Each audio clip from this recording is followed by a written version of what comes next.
11월 4일 더불어민주당 국회의원 고민정은 대통령의 국회 시정연설을 보이콧한 국민의힘 국회의원들을 향해 권력을 공익이 아닌 당리 당약을 위해서만 쓰는 옹졸하며 사사로운 행위이며 그러한 국민의힘 의원들은 국회의원의 자격이 없다고 강하게 비난했습니다. 틀린 말은 아닙니다. 심의를 앞둔 내년 정부 예산안에 대한 행정부 수장의 설명을 예산을 심의하는 국회의원이라면 경청할 필요가 있습니다. 하지만 더불어민주당의 국회의원 고민정은 이 같은 논리를 내세울 자격이 없습니다. 행정부 수장에 대한 국회의 보이콧은 지난 정권 더불어민주당이 먼저 저질렀기 때문입니다. 윤석열 정권 임기 첫 해 시정연설이었던 2022년 10월 25일 더불어민주당 국회의원 전원은 불참을 선언하고 국회 회의장 밖에서 시위를 벌였습니다. 시정연설로부터 닷새 전인 10월 20일 당시 민주연구원장 김용의 정치자금법 위반 혐의 수사를 위한 민주당사 압수수색에 대한 항의였습니다. 당시 제기된 김용의 혐의는 대장동 일당으로부터 8억 원 가량의 불법 정치자금을 수수했다는 것이었습니다. 이 같은 권력형 비리 혐의 수사를 민주당은 정치 탄압이라 규정했으며 사상 초유의 시정연설 보이콧이라는 파행을 저지르기에 이르렀던 것입니다. 임기 첫 해부터 야당의 파행으로 파열음이 크게 일었던 윤석열 정권은 비극적으로 막을 내렸습니다. 가장 큰 책임은 당시 통치자였던 윤석열에게 물어야겠지만 상황을 극단으로만 몰고 갔던 당시의 야당 민주당에게도 책임이 없었다고 할 수는 없습니다. 또한 11월 4일 다시 반복된 국회 파행에서도 민주당의 책임이 없다 할 수는 없습니다.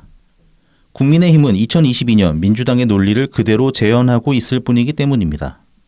궁지로 내몰릴 때마다 더불어민주당은 내란 종식을 내세우곤 합니다. 내란은 아직 끝나지 않았다는 것입니다. 하지만 지난 몇 년을 되돌아보면 끝나지 않은 내란을 시작한 것은 윤석열 정권이 아니라 이재명과 더불어민주당이라는 결론에 이르게 됩니다. 국민이 두 편으로 갈라져 싸우는 진정한 내란은 2024년 겨울 비상계엄을 통해서가 아니라 2022년 민주당의 파행으로부터 시작되었기 때문입니다. 안녕하세요. 오늘은 11월 8일 토요일입니다. 저는 라이브TV 블랙아웃 BC입니다. 네, 호구맨입니다.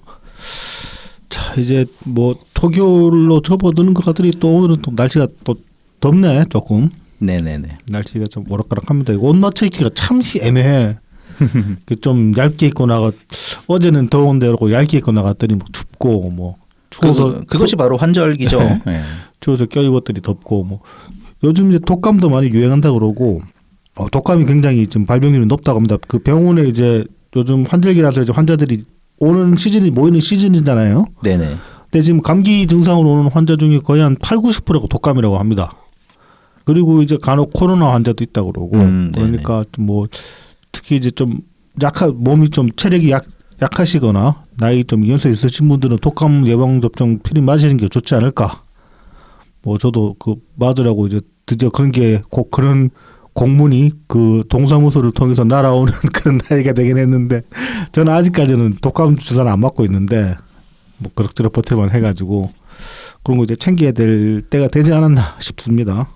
자, 이제 뭐 인트로에 이제 시정연설 이야기를 좀 해봤는데 뭐 시정연설도 그렇고 지금 보면은 이제 국감이 끝났잖아요. 네. 국감도 그렇고 최근에 이 전반적인 특히 저쪽 당 민주당의 기류를 보면은 진짜 참 얄팍한 인기영합적 정치밖에 안 남았다 그런 생각이 듭니다. 이제 국감 같은 경우에 이제 뭐 쇼츠 국감이 되는 말이 나오는 상황이잖아요. 지금 국감 내내 이제 의원들이 보면 돌발 행동을 돌출 행동을 많이 했고 그런 것들이 결국 쇼츠 각 잡으려고 하는 그런 행동들이 이제 의도적인 행동들이 있었단 말이죠.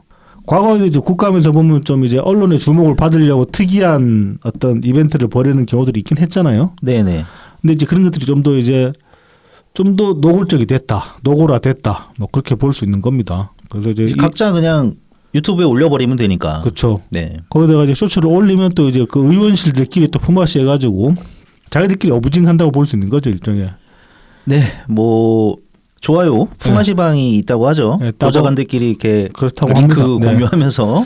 이러면 틀림없이 저는 100%라고 생각하는데 이러면 이제 정치 컨설팅 업체 같은 데 있잖아요. 윈지 같은 데. 근데서 이제 이런 유튜브 어뷰징도 이제 사업 영역 확장으로 할 가능성이 있다고 봅니다. 저는. 조만간에 그런 것도 이제 그런 서비스도 생기지 않을까 뭐 그런 생각도 해보게 됩니다. 그런 와중에 지금 이제 대통령실에서는 7 공무원들한테 SNS 활동하라라는 지시를 내렸다고 합니다.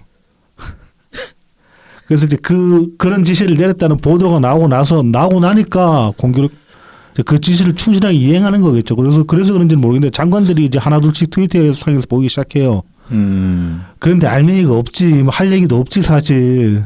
그래서 이제 뭐 뻘소리는 하고 뭐 이제 어떻게든 일한 티를 내려고 하는 그런 트윗들을 많이 하거든요.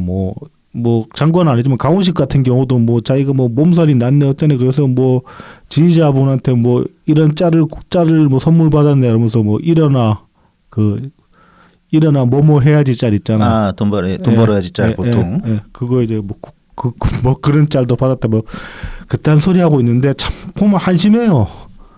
무슨 그 고위직들이 자기 일한다, 일 열심히 한다 이런 티를 내야 되나? 그 뭐 대통령도 그러고 있으니까 지금 문제긴 한데 뭐 최근에 이제 이재명 몸살 났다고 그 비상겸유로 하루도 못 쉬었대 이땐 개소리를 하더라고. 그렇게 거짓말을. 그러니까 여름 휴가 챙겼잖아. 휴가도 챙겼고 취임하고 나서 6월달인가 7월달인가 그때도 한 3일 쉬었거든. 3일 한번 쉬고 그 다음에 이제 8월달에 그때 이제 뭐 여름 휴가는 가야지 이지라면서 그러니까 뭐 정상회담 갔다 와가지고 그 휴가는 가야지 할 것도 뭐 고위공직자들은 휴가고 뭐가 없다 뭐 이런 식으로 얘기하놓고서 갑자기 자기 휴가 간다고. 저도로 갔잖아. 그러니까 뭐 쉴 거 다 쉬어놓고 뭐 쉬어서 몸살이 나네 이딴 소리를 하고 있고 그리고 사실 대통령이 몸살 정도는 안 가가지고 떠든다는 것 자체도 웃기는 일 아닙니까? 보통 보면 이제 그런 좀 디테일한 건강 상황 같은 거는 좀 치명적인 거 뭐 중병 걸리지 않는다면 별로 이렇게 얘기 안 하잖아요. 얘기해서 좋을 거 뭐 있다고 그게 사실 대통령 아프다 이런 소리해서 좋을 게 뭐 있다고. 뭔데 사실 이거 병세가 심각할 때 오히려 말을 조심해야 되긴 하죠. 아니 뭐 몸살 났으면 나 몸살 나서 아파요 이러고 짜치잖아. 웃기지. 그냥 하루 잘 쉬면 되잖아 알아서. 그러니까 뭐 대통령 뭐 출퇴근 시간도 없잖아 사실. 일정 없으면 그냥 알아서 상관없는 거지. 하루 째는 거지. 이거를 또 뭐 일을 많이 해서 그러고 굳이 티를 낸다 이거지 억지로. 뭐 김민석 같은 경우도 에이펙 가지고 뭐 자기가 열심히 했네 그렇게 티를 냈는데 뭐 에이펙 성과고 그런 것들은 다 제껴놓고 김민석이 애초에 이 정권 출범하면서부터 뭐 경주 내려가서 에이펙 준비 뭐 잘 되고 있는데 이딴 거 엄청 티를 냈잖아요. 그런 거 치고는 에이펙 그 행사 자체에 관한 평가는 별로 안 좋은 얘기들이 외신을 통해서 나왔잖아 보면은 뭐 현지 숙소 같은 거 제대로 마련도 안 됐었고 만찬장 같은 경우도 급조해서 지었는데 화장실이 없었다 뭐 그런 것도 있었고 뭐 이런저런 부대 시설 문제 뭐 전반적으로 경주의 시설이 많이 부족해가지고 준비가 제대로 못된 행사였다 이런 식의 평가들이 있었단 말입니다. 근데 뭐 김민석은 몇 달 동안 경주 왔다 갔다 하면서 뭐 준비 다 된 것처럼 일 잘하고 있는 것처럼 그렇게 떠들었단 말이죠. 뭐 이제 그거에 관해서 또 일각 그 개딸들은 그 윤석열이 준비를 제대로 안 해서 그렇다 뭐 그딴 식으로 또 얘기를 하는데 그거는 아니지. 그런 식으로 하면 뭐 세계 그 잼버리인가? 네, 잼버리도 그러면 전 정권 탓이지. 아니 그리고 이제 윤석열 탓을 하기에는 그 23년도에 그때 이제 24년도 그 에이펙 준비 예산 한 1,000억 원 넘게 올린 거 민주당이 다 잘랐거든 그때. 그런 것도 있었단 말이야. 지들이 다 잘랐으니까 준비를 제대로 못했지 윤석열 정권에 내내. 근데 그런 거 가지고 뭐 이제 와서 탓한다는 것도 웃기는 소리고. 아무튼 좀 뭐 일하는 티를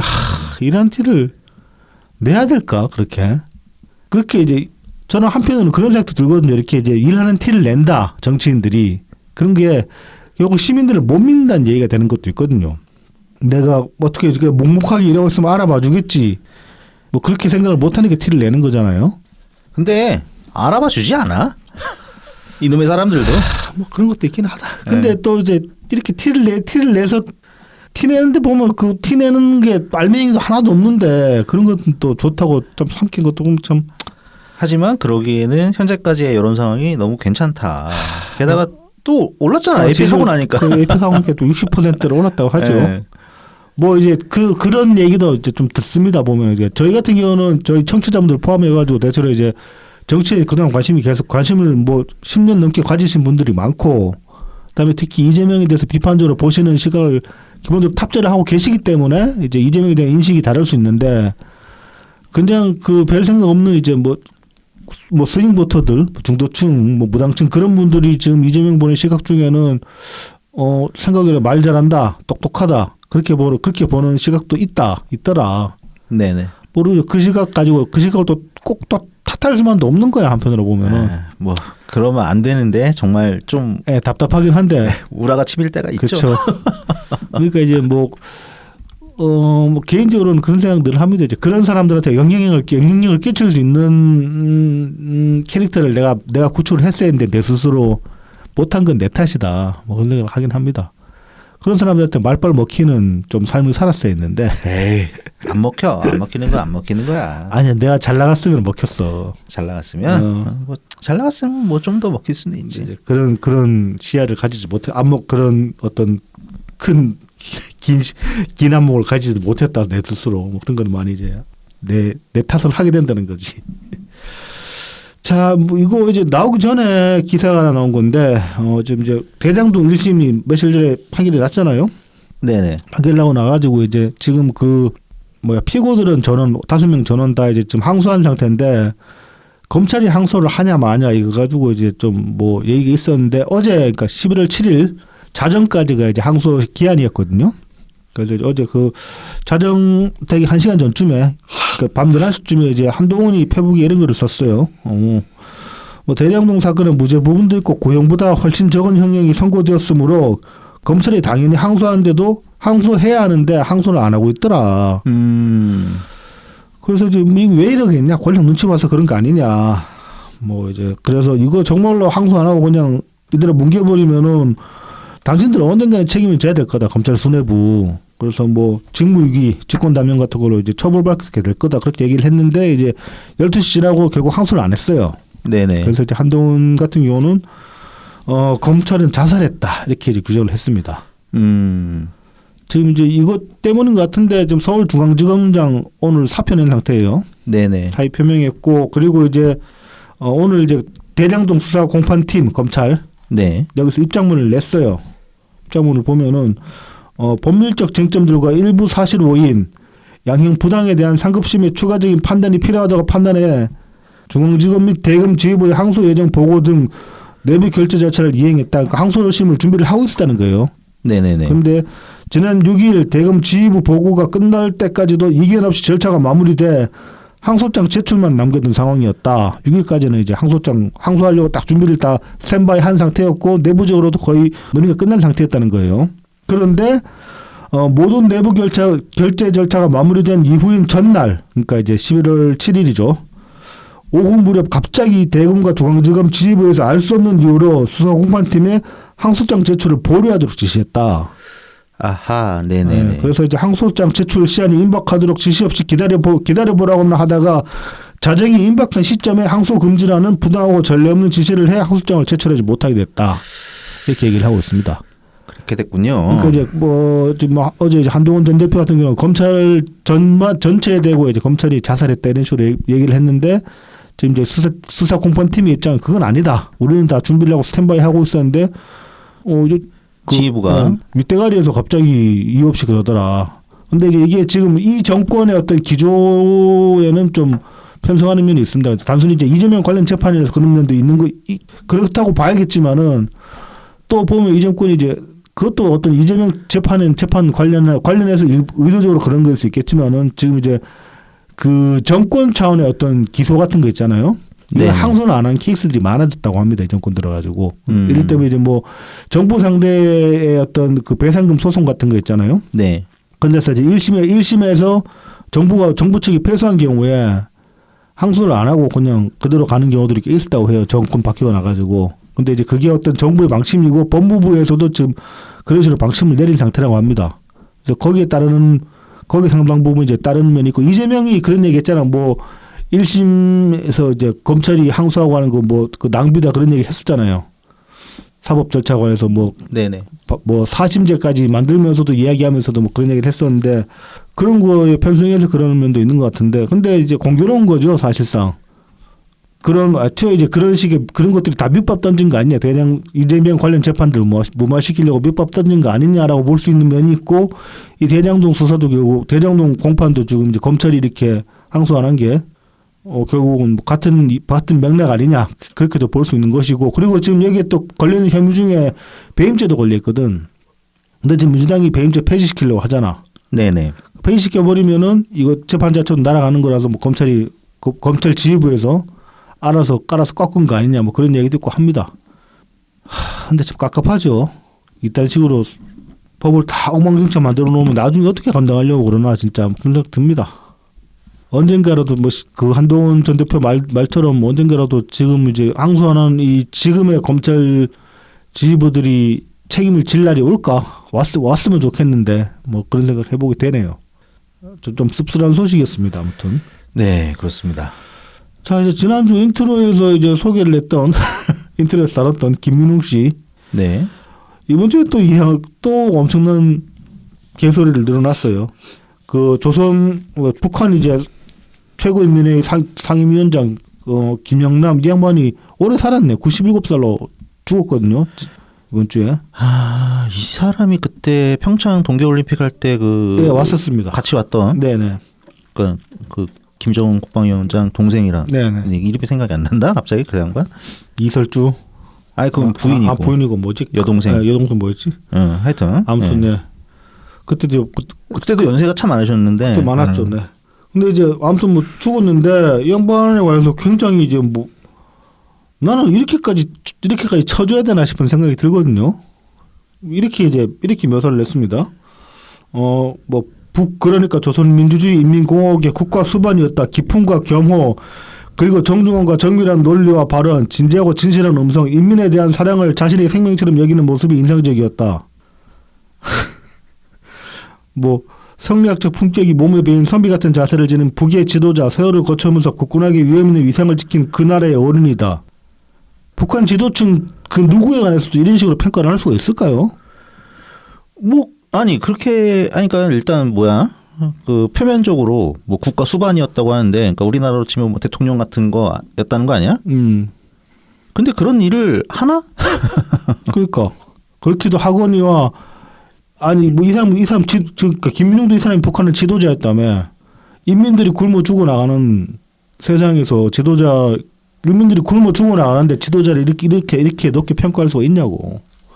그 사람이 개인적으로 아무리 고고하고 뭐 고고했는지 어땠는지 모르겠지만은 그렇다고 쳐도 그러니까 얘는 지난주도 그렇고 이번 주에 하는 얘기도 뭐 그렇고 북한 인민들에 관해서는 북한 인민들은 안중에도 없어요. 얘는 보면은 뭘 몰라. 뭘 모르는 게 아니고 진짜 이거는 어쨌든 이 김영남 전 상임위원장이 이제 평창 동계올림픽에 등장했을 때 네. 뭐 그때 모습이나 이렇게 어떤 풍기는 이미지 이런 거에 대해서는 뭐 저도 아무런 불만이 없거든요. 네. 근데 이분이 뭘 하셨던 거에 대해서는 아무것도 몰라 우리는. 그렇기도 하고 찬양할 필요도 없는 거잖아. 찬양할 맥락도 저는 안 선다고 봐요. 사실. 그러니까 본인은 도대체 뭐 얼마나 잘 알길래 그러는지 모르겠는데 이게 맞는 평가인지는 뭐 마음대로 하라고 그래. 김민웅은 북한 그러니까 북한 상류층 혹은 북한 지도층이랑 동기화가 되어 있는 인간이에요. 이거 진짜 희한한 종자라니까 이거. 그러니까 뭐 이딴 거를 왜 나는 왜 북한으로 보낸다고 생각해 이 정도면은. 뭐 아무튼 그리고 이제 지금 민주당 일각에서 특히 이제 저기 누구야 갑자기 이름이 나도 왜 생각이 안 나지. 그 민주당에서 지금 그 전 국정원장 지낸 서훈? 아니 박지원? 박지원 같은 경우에 지금 이제 뭐 북한의 전문가겠다 뭐 요청한다 뭐 그딴 소리하고 그랬었거든요. 그리고 이제 민주당 일각에서도 뭐 이거 이제 뭐 아무리 우리가 사이가 안 좋아도 뭐 사람 죽었으니까 전문가 해야 된다 뭐 그게 사람의 도리다 있다는 소리를 했는데 그런데 조문 정치도 지금 불발됐어요. 왜냐하면 이미 장례도 끝났거니와 애초에 그런 식으로 요청을 하건 말건 북한에는 지금 CR도 안 먹히는 상황이에요. 들은 척도 안 했다고. 우리가 이제 조문 얘기 슬쩍 꺼내봤는데 아예 반응이 없어. 가까부터 반응을 아예 안 한 거야. 그러면 이제 자기들끼리 장례 치르고 끝내버린 상황에서 조문 정치도 불발이 됐다. 그러니까 김민웅이 아무리 이런 식으로 물고 빨아봤자 지금 북한에서는 쳐다도 안 본다는 겁니다. 김민웅뿐만 아니라 뭐 이제 정치권 일각에서 그래봤자 소용이 없는 상황이 됐다는 거예요. 왜냐하면은 지금 우리나라가 북한에게 보장해줄 수 있는 거 혹은 제공할 수 있는 게 아무것도 없어요.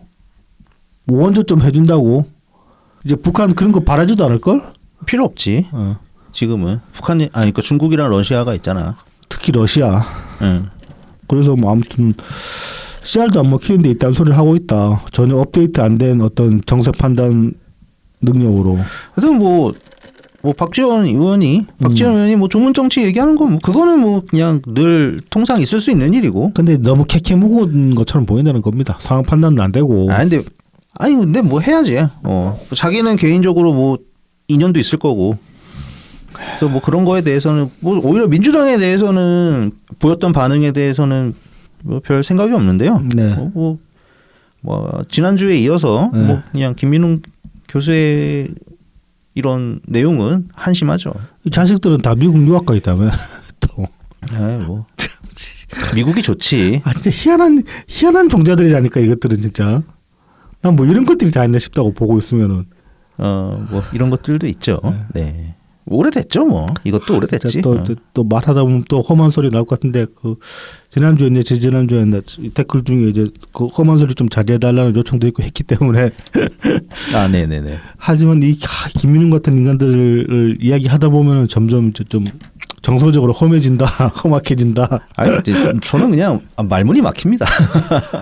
저는 너무 짜증이 나가지고 이런 인간들이 지금 우리나라 권력 구조에서 최상층 위치에 있다는 게. 이 사람은 뭐 그냥 교수지 뭐. 저기 김민석이랑 둘이 합쳐 보면은.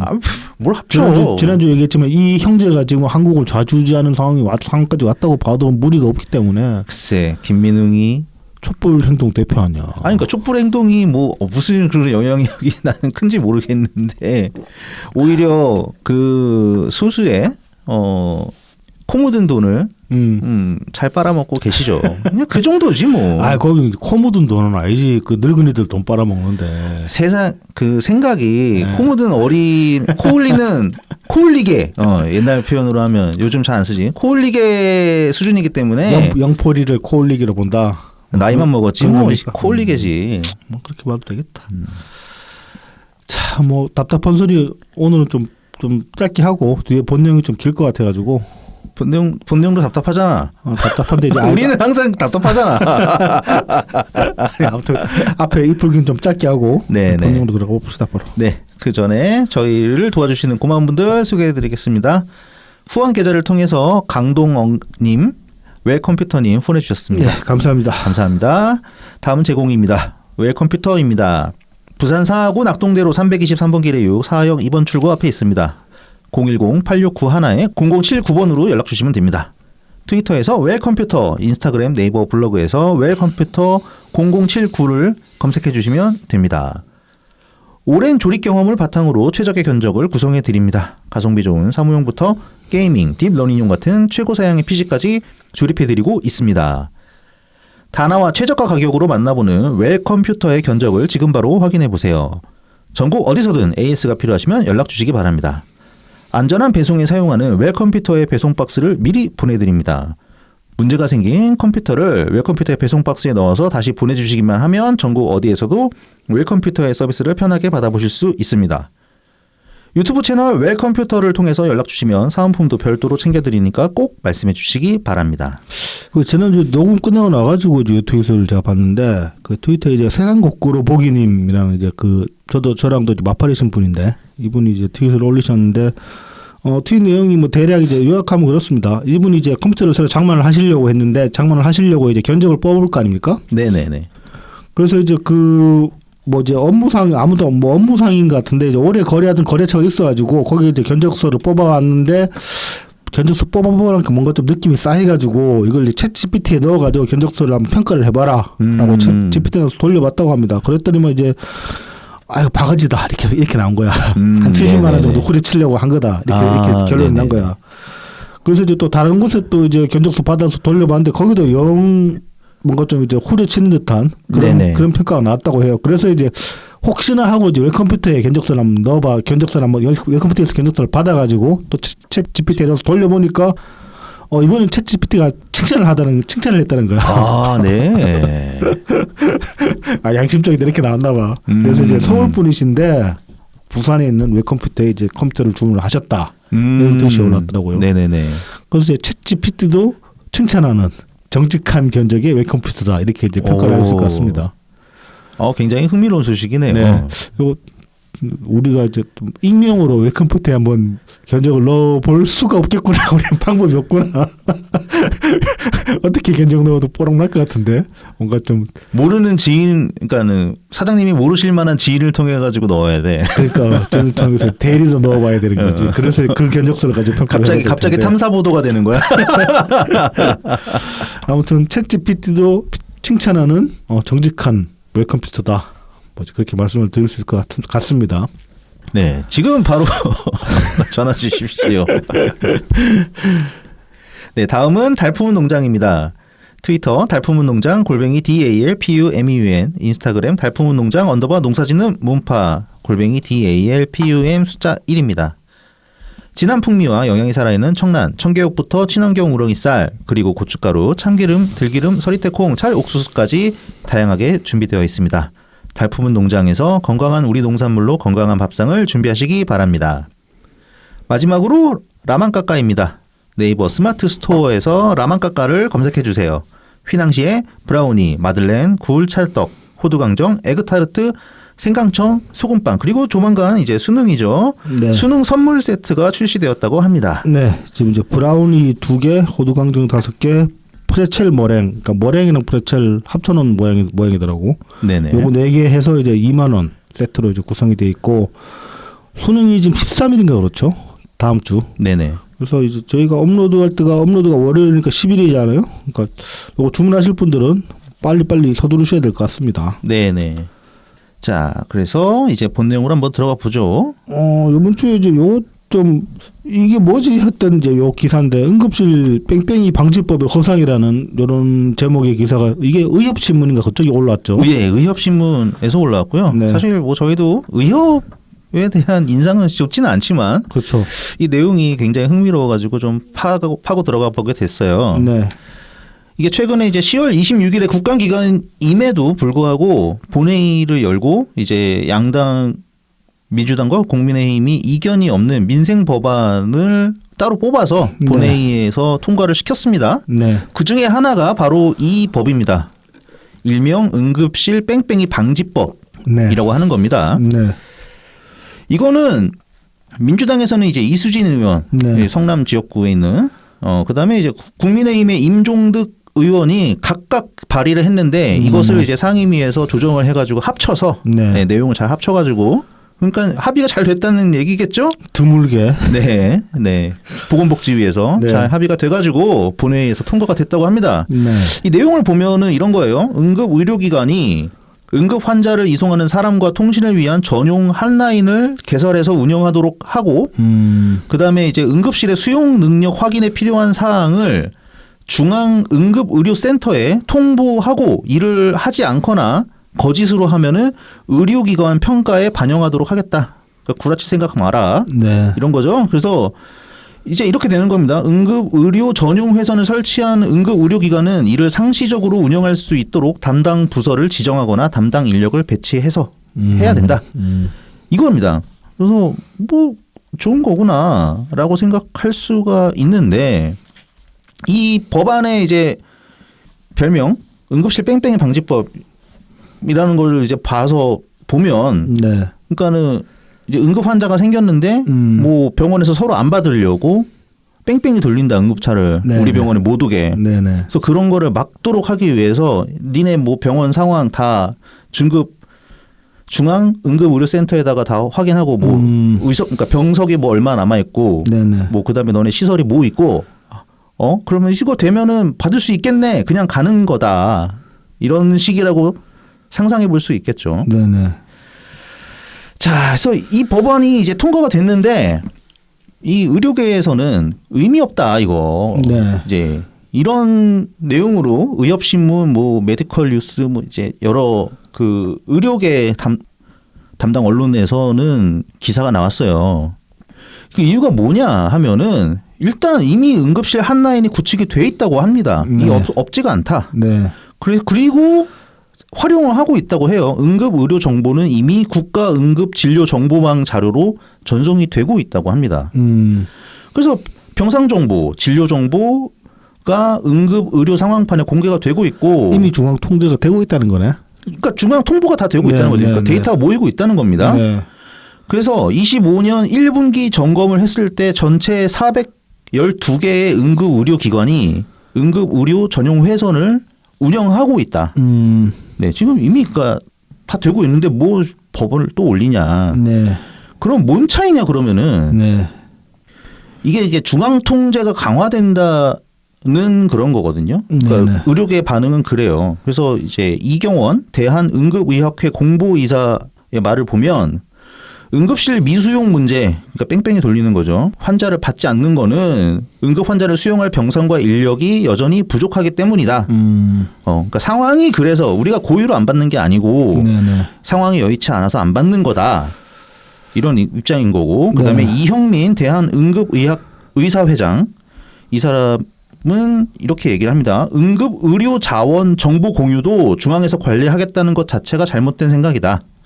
결국 의료기관이 환자를 거부하지 못하게 강제 수용하도록 하기 위한 빌드업 과정으로밖에 보이지 않는다.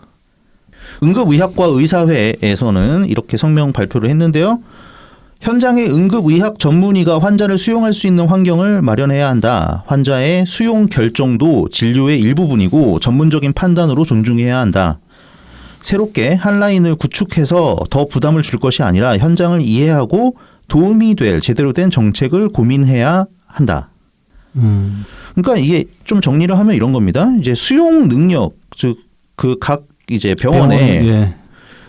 특히 거점 병원이겠죠. 네. 응급 환자를 받을 수 있는 이런 곳에서 이런 곳에 이제 수용 능력을 확인하기 위한 사항들을 보고 하게 돼 있는데 네. 그럼 이송을 거부할 수 있는 상황에 대한 가이드라인이 없다 이겁니다. 이송 거부라는 옵션은 아예 배제를 해버린 거지. 그러니까 이런 경우에서는 안 된다고 할 수 있는데 네네. 일단 너네는 보고만 해. 네. 생각은 우리가 할 테니까 지금 이런 거. 그래서 이제 이 중앙응급의료센터 여기서 이제 모든 거를 통제를 하고 네. 예. 통제를 하게 되는 방향으로 자연스럽게 흘러가게 될 것이라는 것이죠. 네. 그러니까는 근데 피치 못할 사정이 있을 수 있거든요. 그리고 지금 이제 무엇보다 응급이잖아. 네네. 상황 자체가 응급이면 현장에서의 판단이 제일 존중될 필요가 있는 상황인데 이거를 네네. 중앙에서 통제한다 그러면 이미 그걸로 해서 그만큼 시간이 지체되는 면도 생길 거란 말이에요. 그렇죠. 그런 것들을 그러니까는 오히려 받을 수 없는 상태에서 환자를 보내게 됐을 때 그렇죠. 그때가 더 문제가 되는 거거든요. 네, 네.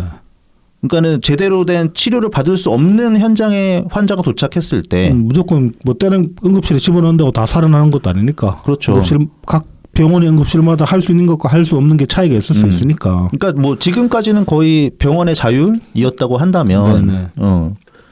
그런데 뺑뺑이를 돌리는 문제가 생기니 그것을 중앙에서 통제하겠다. 네. 이제 이런 입장으로 보입니다. 네. 그래서 이 법안이 통과되고 나서 또 법안이 또 하나 발의가 됐어요. 네. 11월 4일에 김윤 의원인데 예, 민주당 국회의원 비례네요. 초선이고요. 이번에 네. 서울대 의대 교수 출신이네. 의사 출신인데 어쨌든 이 민주당 김윤 의원이 또 응급의료에 관한 법률 일부 개정안을 발의를 합니다. 그래서 응급의료기관에 수용 불가 사전 고지 의무를 부과하고 응급실 전담 당직 전문의가 최소 2인 1조로 근무할 것. 실질적인 그 응급 환자를 치료할 수 있는 상황을 만들어라. 이런 거죠. 네.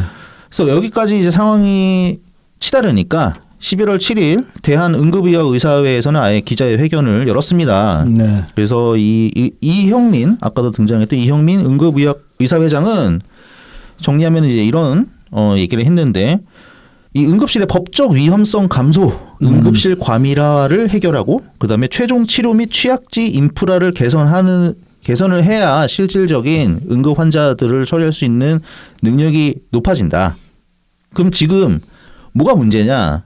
일단 응급실 과밀화 부분부터 보면은 119를 통해서 이송되는 환자들을 보면은 네. 일단 경증 환자가 너무 많다. 그렇습니다. 나이롱 굉장히 많지. 그러니까 연간 이게 300만 건이라고 합니다. 이송 건수가. 네. 근데 상당 숫자가 경증 환자라고 해요. 응급이 아닌 거지 사실상. 네, 그러니까 굉장히 목숨이 이렇게 위태로운 그런 네. 상황의 분들이 많지 않다. 네. 이런 겁니다. 그래서 오히려 거기에 응급실에서 해야 되는 인력이 낭비되고 있는 거죠. 그 다음에 이제 환자를 수용하려면 이제 했다가 환자가 다 치료가 잘 돼서 위기를 벗어나거나 그런 경우만 있는 건 아니잖아요. 그렇죠. 예, 응급실이라는 거는 응급실 경험이 있어 보신 분들 알겠지만 참 여러 환자분들이 많고 그리고 뭔가의 상황에 의해서 네, 유명을 달리하시는 분들도 가끔 계시고 그렇습니다. 그러니까 말 그대로 응급한 상황이기 때문에 뭐 응급실 도착했는데 이제 거기서 치료를 했는데 조치를 취했는데도 죽는 경우도 있을 수 있고 그렇죠. 뭐 여러 가지 말대로 진짜로 이제 여러 가지 상황들이 발생할 수 있는 곳이 응급실이죠 사실. 네네. 그런데 초진을 본 그러니까 처음으로 이 응급 환자를 진료를 하고서 이제 어떤 진료 행위를 한 네. 초진을 본 응급의학과 의사의 민형사상 책임이 네. 발생을 하는 경우도 있단 말이죠. 그렇죠. 네. 그러니까는 싫을 수도 있지 의사가. 그러니까 이제 이런 식으로 뭐랄까 좀 그 응급의에 대한 어떤 최소한의 어떤 권한 그 어떤 응급 활동에 대한 보장을 안 해주 법적으로 이제 응급 활동에 대해서 보호를 안 해주면은 그만큼 응급실 근무 자체가 더 빡세지는 거고 그러면 이쪽으로 지금 뭐 인력을 지금 법적으로 확보를 하라고 이제 명시를 한 거잖아요. 최소 2인 1조로. 네네. 근데 인력 수급이 안 되는 거야. 응급실 가려는 사람이 없어지는 거야 이래 버리면. 안 그래도 응급실은 굉장히 응급의학과라는 곳은 매우 힘들고 거의 3D죠. 그렇습니다. 그래서 지금 이제 뭐 응급실 옛날에 그 사람 때문에 유명해졌잖아. 그 이국종 교수 때문에. 그러니까 이제 지금 이제 응급실 같은 경우에 인턴들이나 가 있고 뭐 그런 상황이 돼 버리는 건데 지금 이런 식으로 하면 이제 지금 법적으로 그냥 응급실에 대한 규정만 그러니까 응급실이 이래야 된다. 응급의료인이 이래야 된다는 그 규정만 세워놔 버리면은 결국 이제 응급실에 가려는 응급의학을 전공하려는 전문의는 좀 줄어들게 되는 거고 그러면 이제 인턴으로 채워야 되는 응급실 의료 수준은 더 떨어질 수밖에 없단 말입니다. 인턴하고 걔네들 다 딴 데 가지 이제. 그러니까 이제 인턴으로만 응급실 채워버리면 인턴들이 진료를 제대로 볼 수 있냐고. 숫자만 잔뜩 있고. 그러니까 이제 응급의료 질은 떨어지는 거고 그러면 의료사고는 오히려 더 발생할 수밖에 없게 되는 상황이 되는 겁니다. 그러니까 이제 지금 이런 식으로 이제 법안을 만들려면은 적어도 앞서 그러니까 여기서 이 기사에서 지적했던 것처럼 응급의학 전문의, 그러니까 응급실에서 근무하는 의사들에 대해서 의사들의 어떤 활동에 대해서 법적인 보호 장치도 필요한 것이고, 저는 이제 여기서는 안 다른 것 같은데 그 얘기도 하고 싶거든요. 응급실에 진상 진짜 많아요. 아 진상도 많죠. 네. 네네. 거기에 대해서 어떤 그 사법적인 조치도 필요하다고 보거든요. 그러니까 지금 응급실에 보면 2인 1조로 최소 2인 1조로 전문의가 있어야 된다. 이거 규정으로 뒀잖아요. 난 여기에 상주하는 경찰 한 5명 집어넣어야 된다고 보거든. 취객 술 먹고 깽판 치고 뭐 깡패 새끼들 지들끼리 싸우다가 와서 깽판 치고 뭐 별의별 진상들이 다 모이는 것이 응급실이라고. 네. 별의별 네, 사람들이 그 다 있죠. 응급실 근무한 사람들 얘기 들어보면 진상 이야기가 반이에요, 반. 그러니까 이제 그런 것들 응급실을 제대로 잘 운영할 수 있게끔 법적으로 보장해줘야 되는 부분도 분명히 있는데 지금 이 법이라고 던져놓은 거 보면 그런 거에 관한 디테일은 하나도 없다는 겁니다. 그렇죠. 그냥 이렇게 안 하면은 뭐 벌금이야, 이렇게 안 하면 뭐 자격 정지 이런 식으로. 그렇죠. 네. 굉장히 이제 제재하는 규정들만 만들어 놓은 걸 법이라고 던져놨다는 거죠. 이러면 이제 현실과 굉장히 동떨어지는 수밖에 없는 거고 법이 이제 강압적인 수단으로만 작용하게 되는 거지. 그렇죠. 그러면은 다 그냥 던지는 거야. 안 해. 안 했지. 안 한다. 그냥 이렇게 돼버리는 거야. 응급의학 체계 자체가 굉장히 더 부실해질 수 있다는 겁니다. 그렇죠. 진짜로 그나마 뜻 있어가지고 응급의학에 이제 종사하려고 했던 의사들조차도 굉장히 일하기가 더 힘들어지는 상황이 될 수가 있는 거죠. 그래서 법을 이런 식으로 디자인을 하면 안 된다, 애초에. 그러니까 이 탁상 행정의 거의 전형인 것 같죠. 그렇습니다. 심지어 이것이 양당이 무려 합의를 조용히 합의를 해서 통과가 된 법이고 그 후속 법으로 또 계속 의료계를 압박하는 모양새로 흘러가고 있다. 그러니까 애초에 이런 법을 만들 때는 이 현장 종사자들이랑 같이 이제 좀 커뮤니케이션을 하면서 소통을 하면서 법을 만들었어야 되지 않나. 그렇죠. 필요한 부분이 뭐냐 일단 물어보고 뭐 부족한 게 뭐냐 이렇게 해가지고 부족한 것도 법으로 보장할 수 있는 거 보장해 줄 수 있는 거 보장을 해주면서 법을 만들어 나갔어야 되는데 전혀 그런 게 안 보인다. 심지어 국회 그 보건복지위에 지금 현재 보건복지부 장관인 정은경 장관이 네. 출석해서 이 법안 관련해 가지고 질의응답을 받을 때에도 네. 그 신중한 입장을 보였었는데 네. 장관은 네. 근데 이제 양당은 그냥 통과를 시켜버렸다 이렇게 되는 거죠. 자기들 잘했다고 이제 자화자찬하고 있는 상황이라는 거죠. 예, 자화자찬까지 하고 그래서 이제 앞으로 뺑뺑이는 근절될 것이다. 뺑뺑이가 근절되는 게 아니라 뺑뺑이 돌 응급실 자체가 없어지면 어떡하려고 그래. 그러니까. 그래서 좀 걱정입니다. 네. 뭐 늘 법안이 그렇듯이 이제 바로 이제 공포되고 이제 시행되는 게 아니라 약간 계도 기간 네. 뭐 이런 것들이 이제 있긴 한데 이것도 좀 빨리 어떻게 잘 손 봐줘서 실질적으로 작동할 수 있는 그런 법안이 되면은 좋겠습니다. 네. 자, 뭐 법 이야기를 좀 더 해봅시다. 네네. 이제 뭐 이런 식으로 이제 뭐 굉장히 부실한 걸로 보이는 법안이 발의가 돼가지고 발의가 돼서 이건 통과된 거죠. 양당 합의를 했으니까. 네네. 그리고 이제 11월 4일자로 지금 이제 이상한 법안이 하나가 이제 발의가 돼가지고 이제 기사화가 됐는데 다들 아시는 거 이제 양부남이 이제 대표 발의를 했어요. 이거 형법 일부 개정안. 일단 이제 공동 발의자가 9명인데 공동 발의자를 좀 골 때립니다. 뭐 민주당에서는 이광희, 신정훈, 박정영, 윤건영, 이상식, 박균택, 양분학이랑 박균택은 거의 세트지. 허성무, 서영교, 권칠승 이렇게 8명이 공동 발의했고 그다음에 무소속으로 최혁진이라는 작자라고 해도 얘가 그거죠. 기본소득당에 안 돌아가고 그 배째고 그렇습니다. 배지 계속 달고 있는 무소속 최혁진도 이제 민주당 기웃거리고 있는 공동 발의를 했는데 원래 민주당이었어요. 얘가 이 양반이 어떤 인간이냐 이제 법사위 국감장에서 그 조의대 대법관 그때 이제 불러가지고 질답할 때 그 조요토미 히데요시라는 거 판을 만들어가지고 네네. 그 조의대 대법관 앞에서 막 흔들었던 인간이고 그리고 또 그 이제 어디였죠? 그 춘천지법이었나 아무튼 어디 예, 춘천지법. 그때 이제 국감할 때 그 나경원 의원 그 남편이 거기 이제 판사로 있잖아. 지검장인가? 지법. 예. 그 이제 거기서 이제 이런 소리를 했단 말이죠. 뭐 나경원 의원한테 언니가 있는데 이 언니가 김건희의 계부한테 여자를 소개시켜줬다. 그런 소리 해가지고 그래서 나경원 의원은 언니가 없습니다. 네. 언니가 없다는데 계속 뭐 언니 계속 언니 타령했단 말이에요. 그래서 이제 나경원 의원이 결국 그거 듣다가 국회 밖에서 그 소리 해봐라 그러면서 고소해줄게. 그렇게 이렇게 하고 끝난 상황도 있었고 그리고 또 보면은 그 주진희 의원이 네네. 주는 어디 누구랑 질답할 때였나 아무튼 질답하고 있는데 계속 옆에서 안 쳐다보고 있는 거야. 네네네. 그런저런 이상한 기행들을 벌였던. 무소속이라서 옆에 있었구나. 그래서 왜 반대쪽이 없고 옆에 있나 했네. 소속이 무소속이라서. 어떻게 야당 포지션이니까 일단은. 네네. 근데 이제 앞서 말씀하셨던 것처럼 기본소득당 소속이었단 말이죠. 네. 그래서 이제 지난 그 총선 때 얘가 그 뭐지? 그 위성정당. 위성정당 그 더불어민주연합의 진보당 진보당 파이 중에 한 자리로 해가지고 비례로 당선이 됐거든. 네. 그래서 이제 선거 끝나서 기본소득당으로 돌아가라 그랬는데 안 돌아 거부를 했단 말이지. 예, 그랬죠.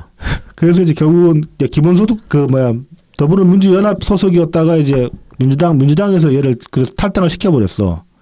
그 더불어민주연합은 당은 아니잖아요. 그러니까 선거 끝나서 일단 민주당에 들어왔다가 다시 자당으로 복귀하는 형식이었는데 자당으로 복귀 안 한다니까 민주당에서 탈당을 시켜버렸는데 얘 소속이 보면 골 때립니다. 일단 정치력을 잠깐 보자면은 2000년에 좌파 정당 그러니까 사회당으로 정치를 시작을 했거든.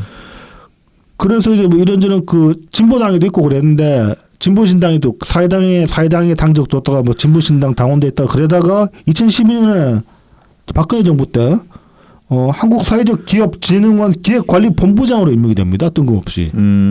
그래서 진보신당 탈당했고. 네. 그러니까 박근혜 정권에서 한 자리를 먹은 거예요. 네. 그리고 2013년에는 또 이제 그 새누리당 사회적경제특별위원회 자문위원회 임명이 됐어요. 이게 이제 유승민이 위원장이었는데 이때는 그러니까 새누리당 쪽에 이제 계속 비비면서 자리를 먹고 있었다는 겁니다. 2014년에도 그 남경필 도지사 인수위의 사회통합소위원회 위원으로 활동을 했어요. 이때까지만 해도 완전히 새누리 국힘 인사했던 거야. 네네. 2015년에도 계속 이어가고. 네, 뭐 이때는 또 이제 나눔경제특별위원회 또 임명이 되고 그랬었는데 딱 그러다가 2017년에 갑자기 더불어민주당에 입당을 합니다. 그러고는 2017년에 이제 대선 치렀잖아. 연초에 그때 이제 그러면서 이제 2017년 7월에 대통령 비서실로 들어갑니다. 사회적 경제 비서관. 수완이 되게 좋아. 그러네. 어떻게 이렇게 잘 그러니까. 그런 예. 그래서 이제 뭐 비서관 하려고 하면은 이제 탈당해야 되니까. 당적 없으니까 민주당 탈당했다가 2020년에 다시 복당을 합니다. 네네. 그리고 22년 이때 지선 때였나? 그때 원주시장으로 경선 붙었다가 떨어져요. 당내에서. 네네. 그리고 24년 총선에서 이제 더불어민주연합으로 결국 국회의원 배지를 단 거야. 이것도 이제 원래 비례 16번이라서 네. 순위권 바뀌었는데 이제 강효정이 대변인으로 가면서 네네. 이제 의원직을 내려놓으니까 그렇죠. 네. 바로 다음이 이제 그래서 이제 승계를 한 거예요, 의원직을. 예, 승계를 했다. 지금 이제 그래서 이런 상황인데 이제 이 와중에 민주당에서는 이제 일단 그 출당 조치 됐고 기본소득은 안 돌아간다 그래서 이제 무소속이 된 상황이고 여기가 웃기는 게 민주연구원 부원장도 했어요. 그래서 이제 자기는 아직 민주당 소속이 돼 있다는 소리를 얼마 전까지 했었거든. 왜냐하면 민주연구원에서 무슨 청년 정치인들 상대로 무슨 강제를 벌였는데 강사로 이 양반이 초빙이 된 적이 있다고 최근에. 네네. 그래서 나는 아직까지 민주연구원 부원장이고 민주당 소속이 돼 이렇게 이제 떠버리고 다녔는데 민주당 측에서 아니다. 우리는 너 탈당시켰고 민주연구원 부원장 자리도 끝난 지가 언젠데 지금 아직도 그런 소리를 하냐 이렇게 반응이 나와가지고 자기가 민주당 소속이다라는 그 언급을 했던 SNS 그런 지운 상태예요. 그때는 지운 상태이긴 한데. 네. 아무튼 민주당 사람인 거 맞아요. 민주당 인간인데 지난 총선 때 이제 어떻게 비례 한 자리 꼽아주려고 기본소득당으로 당적을 잠시 이제 집어넣었던 그런 인간인 게 맞아요. 그래서 이제 용해는 사실 이 양반 기본소득도 안 들어온다고 파렴치한이라고 얘기를 했는데 아니야 내가 보기에는 용해인이 파렴치한이야. 그냥 자기 자리 하나 먹겠다고 이놈저놈 아무나 그냥 그때 아무나 막 그 당적 막 섞인 상태로 받았다가 뺐다가 그런 상태였단 말이야. 이 사람 지금 잠깐 그 검색을 해보고 있는데 네. 정말 뭐 이 정치에 발을 들이기 전에 네. 뭐 한 게 없다. 없어. 뭐 나오는 게 네. 잡히는 게 없습니다. 당시 뭐 하는 인간인지도 모르겠어. 그냥 서강대 졸업하고 네. 그다음에 현역 입대해가지고 네. 방위병으로 복무하고 뭐. 땅깨 하다가 일병에서 소집 해제됐고 방위병이었구나. 그다음에 이제 누구 추천으로 사회당 해서 이제 아까 했던 네네. 경력을 쌓은 겁니다. 네. 근데 진짜 뭐 뜨내기 가까운 사람인 것 같은데 뭐 그렇게 여기저기 불려다녔지? 수완이 좋은 뭔가 우리가 이제 그 공식적인 이력에서 드러나지 않는 뭔가가 있으니까 이렇게까지 갔겠지. 신기하다. 그래서 이 양반이 이제 그런 와중에 이제 지금 이번 국감 때 굉장히 기행을 펼치면서 어그로를 많이 끌었는데 소위 말하는. 그러면서 지금 이제 후원금 계좌 꽉 찼다고 자랑도 했거든 얼마 전에. 네네. 국감에서 이제 그렇게 저쪽 진영 그 판넬 하나로 저쪽 진영 상대로 활약을 한 덕분이겠죠. 근데 왜 이렇게 튀는 행동을 하냐 이제 거기에 대해서는 이제 이런 시각도 있긴 해요. 이제 비례로 지금 있긴 한데 이거 비례 자리는 계속 해먹을 수가 없는 자리잖아. 그럼요. 그거는 우리 추호 영감님만 할 수 있는 거야. 그래서 이제 내년에 이제 지선 때 다시 원주시장으로 출마하려는 거 아니냐. 근데 이제 그거를 민주당 당직으로 하고 싶어한다. 그치. 가능성이 제일 높으니까. 네, 그래서 이제 어그로 충분히 끌었고 지금 눈도장 개딸들도 눈도장을 찍어놓은 상태이기 때문에 눈도장 찍는 그 눈도장의 장으로 국감을 활용한 거 아니냐. 그렇게 보는 시각이 있습니다. 아무튼 이제 이런 인간도 이 법안에 동의를 했다. 법안에 이제 공동 발의를 했다. 이 형법 개정안 골자가 뭐냐. 그래서 좀 보면은 뭐 다들 아시겠지만은 특정 집단에 대한 명예훼손 조항의 경우 공연히 허위 사실 적시해 가지고 특정 국가의 국민, 특정 인종의 명예를 훼손한 자는 5년 이하의 징역, 10년 이하의 자격정지 또는 1,000만 원 이하의 벌금에 처한다. 그러니까 이제 일종의 그 혐오 금지 법안이라고 볼 수 있는 거죠. 이거는. 네네. 뭐 그리고 이제 특정 집단에 대한 모욕 조항의 경우에는 뭐 이제 또 공연히 특정 국가의 국민, 특정 인종을 모욕한 자는 1년 이하의 징역이나 금고 또는 200만 원 이하의 벌금에 처한다. 뭐 여기까지 그럴 수 있다고 칩시다. 근데 문제는 이거예요. 이게 명예훼손죄 그러니까 이것도 이제 명예훼손죄를 지금 명예훼손죄 관련 개정안인데 여기에는 지금 그 명예훼손죄가 원래 이제 반의사 불벌 조항이 있는데 또 이제 모욕죄는 친고 조항이 있는데 이거 두 개 다 없어요. 그렇죠. 이 개정안에는 이게 그러니까 되게 이상해지는 거예요. 네. 그러니까는 누군가를 내가 모욕을 줬거나 명예를 훼손했다고 하면은 이게 받아들이는 사람이 고발을 해야 되는데. 그렇지. 이거 이 새끼 너무한데. 이 자식 나를 이렇게 봤어? 이걸 나를 아주 사회적으로 아주 그냥 묻어버리려고 하는 거 아니냐 네. 해서 이런 마음이 들었을 때 하는 거잖아. 네. 그러니까는 이게 친고 그 반의사 의사도 있어야 되고 네. 그다음에 친고죄 내가 그걸 그렇죠. 느꼈으니까 내가 이제 고소를 직접 하겠다. 이제 이런 식으로 되는 거잖아. 네. 아니면 대리로 고발을 하더라도 난 이 사람 처벌받기 원한다. 그렇죠. 이런 걸 해야 이제 네. 그 소송이 되는 건데 이거 없이 그러면은 하면 그거 명예훼손을 당했다라는 느낌을 누가 결정할 것이며 그냥 수사기관 마음이 되는 거예요. 그러니까 수사기관 마음이 혹은 이제 뭐 그 권력자의 마음이 될 수도 있는 거죠, 이거는. 근데 이제 그런 것들도 사실은 그러면은 정확하게 법률에 들어가 있어야 되거든. 그렇죠. 가이드라인이 있어야 되거든. 없어. 근데 필요 없다는 거야. 그러니까 이건 법으로서 굉장히 실격이 미달인 거죠. 이게 네. 막 나이롱이 돼버리는 거죠. 범위가. 네. 그리고 그걸 대신해 준다 이거야. 네. 특정 국가 뭐 특정 인종 뭐 이런 거. 네. 이런 법안이 어디 있습니까? 그래서 이제 뭐 이게 검사 출신이라는 양부남이 대표 발의를 했다는 거야 이게.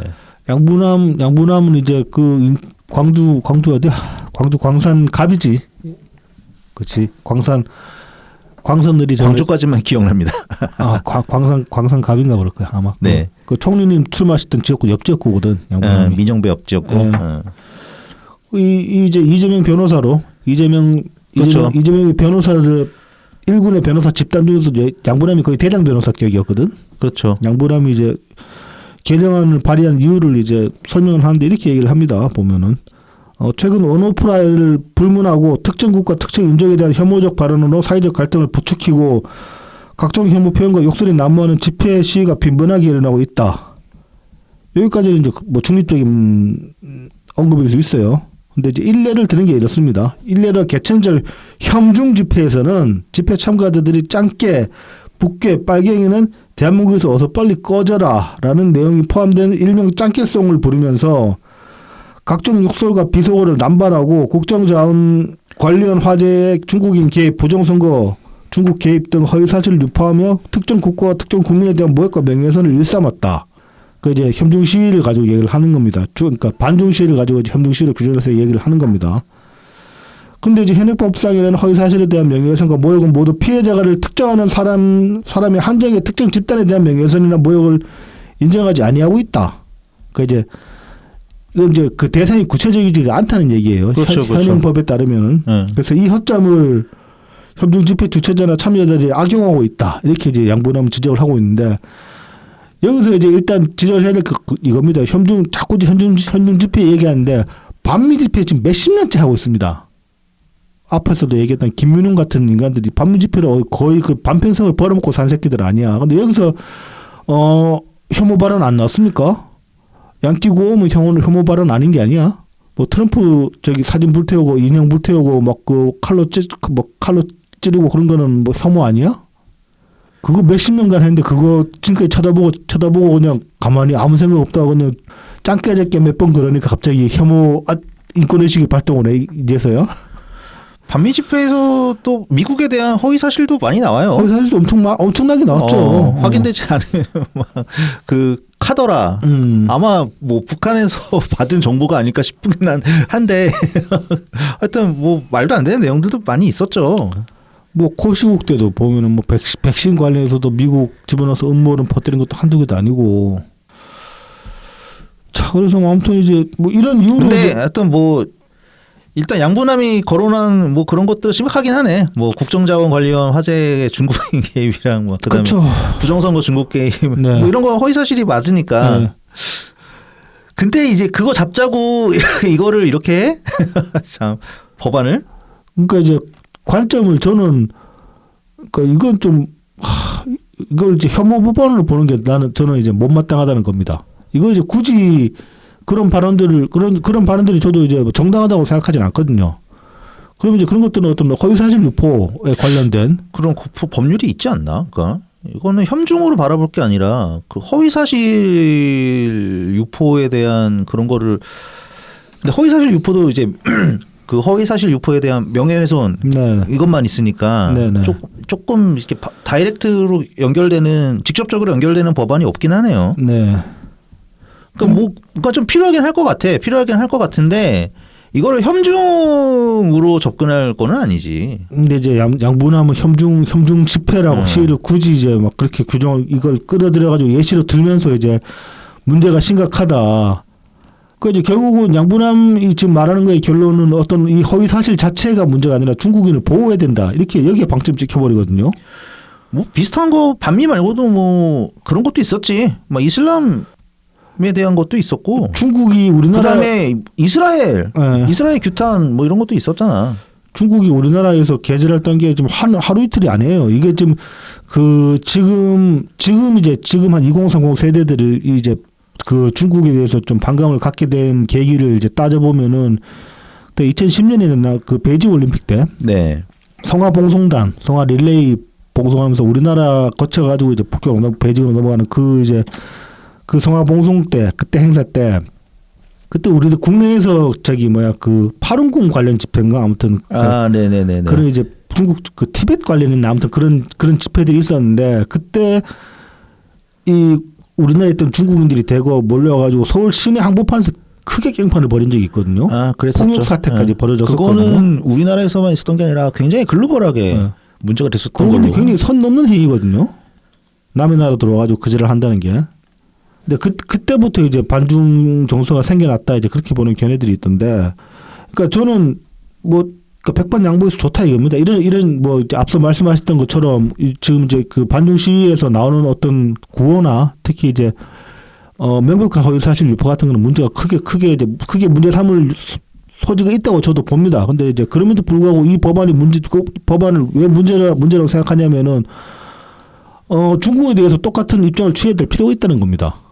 근데 우리나라에서 지금 이제 이따가도 얘기 좀 중국인들이 버리는 짓거리들이나 지금 버리고 있는 짓거리들이나 아니면 중국 정부에 관해서 뭐 적절하게 조치들을 취하고 있느냐 법적으로나 아니면 정치적으로나 없단 말이에요. 시위를 관리를 해야 돼요. 시위를 관리하고 그 관리에 응하지 않으면 추방하고 다시는 못 들어오게 해야지. 그렇지. 근데 그런 것도 안 하잖아. 그런 관리를 어떻게 할 것인지를 먼저 좀 생각을 입체적으로 해야 되지 않나 싶습니다. 지금 이제 그래서 양분함이 왜 이런 법안까지 발의를 했냐 생각을 해보면은 민주당 내에서 적어도 이 혐중 프레임 장사질이 어느 정도 먹히고 있거든요. 개딸 당원들한테. 그런 이제 일례 케이스가 하나가 있는데 이제 보면은 이게 있습니다. 요거 11월 5일자로 그 조은 CNI가 그 스트레이트 뉴스 의뢰로 서울시 거주민들 대상으로 해가지고 차기 서울시장 진보 여권 후보 적합도 조사를 한 게 있어요. 네네. 뭐 이제 지금 야권에는 오세훈이 부동 1위고 여권 조사를 했는데 여기서 의외의 인물이 지금 1위로 나왔어요. 성동구 총장 정원호. 네. 13%야. 지금 SNS상 온라인상에서는 박주민이 엄청나게 설치고 있거든요. 지금 뭐 소문에 의하면 박주민 지금 서울시장인 것처럼 행동한다. 박주민이 1등인 줄 알았어요. 오프라인에서 이제 막 굉장히 자기가 서울시장인 것처럼 행동한다 그런 얘기도 나오는 상황인데 박주민은 지금 10%고 박주민 꺾고 정원호 성동구 총장 이 양반은 그렇게 중앙 정치에 많이 알려진 사람이 아니잖아요. 근데 갑자기 13%로 확 치고 올라왔어요. 지금 김민석도 8%. 그다음에 조국도 7.3%밖에 안 돼요. 그런데 그 와중에 이제 거의 뭐 13%니까 독보적이라고 하면 독보적이라면 독보적일 수도 있지. 아무튼 이제 오차범위 밖으로 1위를 하고 있는데 이 양반이 지금 이재명의 굉장한 비호를 받고 있다. 그런 얘기들이 뭐 매불쇼 같은 데서 한다고 합니다. 야, 그럼 이 매불쇼 빨이 지금 들어가는 거네. 근데 이제 애초에 이 양반이 그 민주당 그러니까 민주 진보 진영 지지자들한테 크게 어필하게 된 계기는 이거예요. 성수동? 네, 성수동 한 카페에서 이제 최근에 그 중국 관광객들 출입 금지 하겠다 그런 글을 이제 인스타그램에 올려가지고 이제 매스 언론에서 소개가 되고 온라인상에도 찬반 양론이 이제 이랬던 적이 있었거든요. 이제 이 카페 사장님은 이제 그때 당시에 이제 이야기를 하기를 이 중국인 관광객들이 와가지고 막 사진 찍는답시고 주방까지 들어오고 막 난리도 아니었다. 진상 부리고 그래서 난리도 아니어가지고 그런 것들 때문에 이제 다른 손님들의 어떤 권리들까지 침해가 되는 상황까지 이르니까 부득이하게 이제 출입 금지 조치를 내린 것이다 이렇게 얘기를 했는데 뭐 인종차별이 아니네 이제 말들이 많았단 말이에요. 그 와중에 이 성동구청장이 직접 여기를 찾아가가지고 그 처리하라고 얘기를 하는 거야.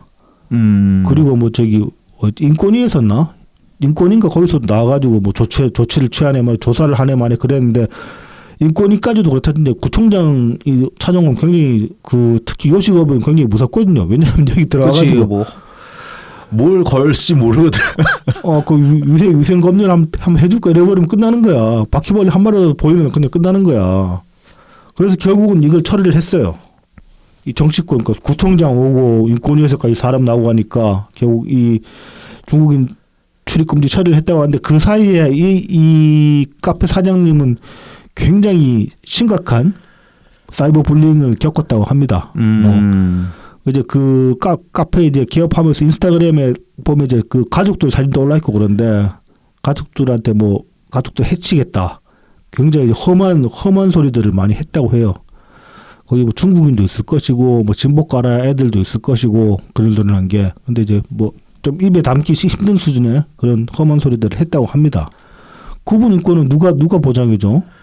그거 싹 다 걸어버려야 되는데. 그리고 애초에 민주당이 과거에 문재인 정부 때 노재팬 운동 벌일 때 그때도 보면은 그때는 당 차원에서 노재팬 설치됐잖아. 일본 물건 사지도 한다, 일본 가지도 한다 그런 소리 했었잖아. 그리고 그때 무슨 일본인 출입금지 카페 같은 거에서 민주당이 한 번도 인권 탄압이네 그러고 걸고 넘은 적이 있냐고. 없잖아요. 네.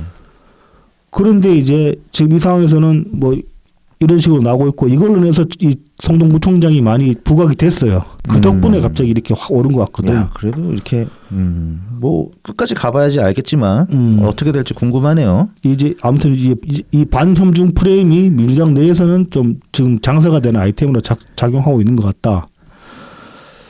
근데 이제 아무튼 이런 법안이 나오고 이제 이게 통과가 될지 안 될지는 모르겠지만 통과가 될 수도 있겠지. 지금 뭐 의석 구조로 보면은. 그렇죠. 네네. 그래서 이제 법안 통과되기 전에 나도 협정 한번 해보려고 이번에. 하도 협정 그러니까. 최근에 이제 뭐 중국인 관련 이슈들을 좀 봅시다 그냥. 제주도 해안에서 지금 중국발로 추정되는 마약이 지금 최근 들어가지고 5건 발견이 됐어요. 계속 보도가 되고 있죠. 네. 이게 이제 중국 관광객 무비자가 이제 9월 말부터 시행이 됐는데 관광객 무비자 시행된 이후에만 5건이에요. 그러니까 이게 중국발로 추정이 되느냐 여러 가지 이제 주로 중국 먹거리, 그러니까 중국산 먹거리로 많이 포장이 돼서 들어왔거든요. 뭐 차 같은 거. 네네네. 그 다 중국제야. 그럼 중국에서 만들어서 들어왔겠지 뭐. 그렇지. 그리고 최근에 또 이제 무인점포 우리나라에 무인점포들 많잖아요. 근데 무인점포 새 곳을 털고 공항으로 가서 중국으로 도망가려고 하던. 도망갔어요.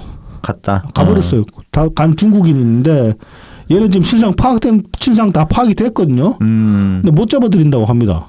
뭐 우리나라 중국이랑 이런 것도 수사 협조가 안 되나? 뭐 이번에 한중 정상회담 하면서 뭐 이런 것들에 대해서는 뭐 좀 협의가 된 것 같긴 한데 말만 그런 것 같아. 뭐 실제로 이제 돼야지 움직여야지. 그리고 이제 지금 9월 말 이후로 원래 우리나라가 이제 외국인 뭐 이제 국뽕 콘텐츠들에서도 그런 소리 많이 했었는데 우리나라가 참 사람들이 정직해가지고 카페에 이제 뭐 남의 물건 손 안 대고 카페 테이블에 뭐 스마트폰이나 태블릿 같은 거 놔도 나도 화장실 갔다 와도 아무도 안 가져간다 그런 얘기들 많았잖아. 근데 9월 말 이후로 분실 사고가 급증하고 있다고 합니다. 이거 중국인이야. 갑자기 한국 사람들 인상이 갑자기 들어질 수는 없잖아. 9월 말부터. 이거 중국인들 때문이라고 봐야 된다고. 자, 이거 굉장히 이제 문제가 많이 됐었는데 좀 많이 골 때리는 내용인데 지금 한강변에서 중국 걷기 동호회라는 집단 100명이 군복을 입고 이렇게 제식 훈련을 벌인 그런 영상이 지금 돌고 있어요. 아, 예, 저도 봤습니다. 오송홍기 들고. 네네. 뭐 나는 합성인 줄 알았어 처음에. 합성 아니더라고. 이거 근데 무슨 걷기 동호회래. 그러니까 아니 씨발 이게 말이 되냐고. 남의 나라에서 무슨 뭐한 짓이냐고 이게. 이런 거 금지시켜야 되는 거 아니에요? 우리나라 사람들, 그러니까 한국인이 한국 군복 입고 그런 거 해도 법적으로 걸립니다. 그 저기 군복, 그러니까 그 군인들하고 군인으로 착각할 수 있게끔 그렇게 하고 다니면 안 되니까.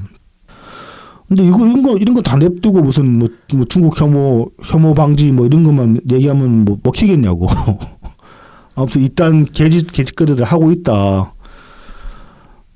뭐 이거를 냅두는 게 상식적인가 아니면 뭐 표현의 자유를 보장하는 건가 이런 게 저는 좀 의문이 듭니다. 한국 사람들 100명이 중국 가가지고 한국 군복 입고 태극기 들고 이렇게 열병 줄지어서 왔다 갔다 할 수 있을까? 공안이 냅둘까? 공안이 냅둬도 중국 애들이 안 냅둘 것 같은데. 아니 그리고 애초에 남의 나라 와서 그런다는 것 자체가 웃기지. 물상식한 짓거리 아닙니까? 물상식하죠. 무슨 중국 그리고 무슨 걷기 동호회야. 까고 있는데 진짜 어디서 이상한 얘네들도 중국 그 홍위병 같은 새끼들 같은데 내가 보기에는 좀 그런 느낌이 강하게 오더라고요. 남은 나라에서 그질을 한다는 게 그거 다 쫓아내야지. 그런 것들 이런 것들 좀 단속을 하고 뭐 또 뭐 혐오 방지 그러면 또 이해라도 하겠는데 그런 것도 아니잖아요. 아니 근데 이제 단속할 수 있는 근거가 확실해야지. 그러니까 그 단속할 수 있는 법령을 만들어야지 그러면 법안을. 자 이런 와중에 아니면은 그냥 그 뭐야 주한 중국 대사 불러다가 뭐 좀 조치를 하다고 하던가. 그렇지. 뭐 좀 하다못해 그런 거라도 해야지. 조치라도 해야지 중국 대사. 근데 중국 대사 이 새끼는 우리나라에서 우리나라를 자기 속국으로 보고 있잖아. 말하는 꼬라지가. 이런 와중에 이제 그 그놈의 성수동에 11월 7일 날 이제 알리익스프레스 팝업 스토어가 입점을 했어요. 여기서 지금 행사를 하고 있는데 이렇게 그 시장 바구니 그러니까 장바구니 있잖아. 네네. 장바구니 들고 팝업 스토어에 들어가서 11초 동안 장바구니에 물건 담으면 그 담은 것만큼 그냥 가져갈 수 있는 그런 이벤트를 하고 있다고 해. 좀 중국스럽다. 이게 이제 11일이라는 게 11월 11일이 광군절 아닙니까? 뭐 있죠, 걔네. 예, 그 광군절 이벤트인 것 같은데 이거 왜 하겠냐고 지금 알리가 이제 본격적으로 국내에 지금 치고 들어오려고 몇 년 전부터 준비해가지고 뭐 마동석 광고 모델로 내세웠다고 요즘은 기한인가 걔가 또 광고 모델이더라 알리. 뭐 그래서 계속 국내에 어떻게든 치고 들어오려고 들응대고 있고 많이 지금 탐식해 들어온 상태이긴 한데 뭐 아직까지 쿠팡이 막혀 있죠. 쿠팡이 부동의 1위긴 하죠. 근데 최근에 이제 신선식품 시장까지 지금 이제 치고 들어오려고 한다 그런 기사까지 나온 상태인데 테무도 같이 들어온다는 거 맞죠? 아마? 테무도 나는 지금 온라인에서 그 이제 좀 바이럴로 유튜브 이제 제가 최근에 유튜브에서 아기 영상들을 많이 보는 편인데 정서순환을 위해서. 근데 그 중에 이제 이 애 부모들 같은데 나는 좀 이 사람 정신 나갔나 싶은 게 이제 아기 영상에서 좀 이제 그 좀 채널이 좀 커지면은 이런저런 유아용품 업체 같은 데서 이제 많이 협찬이 들어옵니다. 뭐 유모차도 있고 뭐 이제 젖병도 있고 그런데 테무 아기용품 바이럴하는 부모가 있더라고. 나는 그거 보고 제정신인가 싶었어 솔직히. 뭐 다른 이제 좀 그나마 사람 그 살에 좀 덜 닿는 공산품은 또 모르겠는데 그런 것도 질이 안 좋으니까 저는 테무 거는 쓰면 안 된다는 주의긴 하지만은 아무튼 이제 그런 공산품은 모르겠는데 아기용품은 진짜 아니죠. 그거 되게 위험할 텐데. 네, 아무튼 그거 바이럴하는 그 아기 부모 보고 난 진짜 이 사람들은 제정신 아니구나 그런 생각했는데 아무튼 한국 기관의 검사를 받았는지가 제일 의심스럽고 그거라도 받으면 좀 낫거든요. 그나마 나은 건데 그것도 아직 못 판다 그래도 QC가 워낙 들쭉날쭉하기 때문에. 그러니까는 그거를 받으면은 한국 거 통과하기가 어려워. QC가 잘 안 되기 때문에. 우리나라 검사 인증기관이 뭐 그렇긴 하죠. 빡셉니다. 네.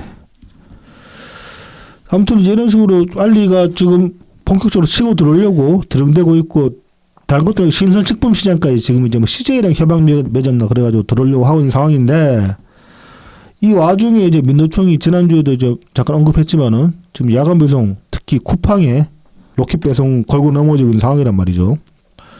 이거 이제 좀 이야기를 지난주에 이어서 해보자면은 이제 그 야간 배송 금지로 이제 일단 프레이밍이 됐잖아요. 로켓 배송 가지고 태클을 걸면서.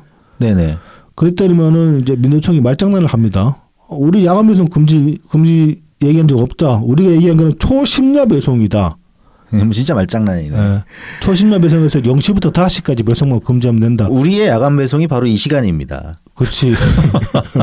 아침에 눈 뜨면 바로 딱 물건 받을 수 있는. 그렇지. 물건이 현관문 앞에 딱 놓여 있는 그거거든. 아니 그 0시에서 5시를 제껴 놓으면은 사실상 이러면 그냥 주간 배송만 남는 거예요, 사실상. 그렇죠. 그래서 이건 참 심각한 말장난이고 이 와중에 이제 그 국회에서 심야 배송 금지 논의를 위한 그 택배 분야 사회적 대화 기구라는 거를 이제 민주당 그놈의 을지로 위원회에서 11월 5일 날 개최를 했어요. 이날 이제 이 자리에 모이는 사람들이 보면은 을지로 위원회 위원들이랑 그다음에 국토교통부 고용노동부 그다음에 민노총 한노총 한국진보연대 그리고 이제 쿠팡이랑 마켓컬리 등 택배사 관계자들 모였는데 정작 이제 그래서 이렇게 민노총 각종 대형 노조의 이제 그 해당 분야 그러니까 택배 쪽 관계자들은 모였지만은 비노조원들도 있을 거 아닙니까 택배원들 중에. 예, 그러겠죠.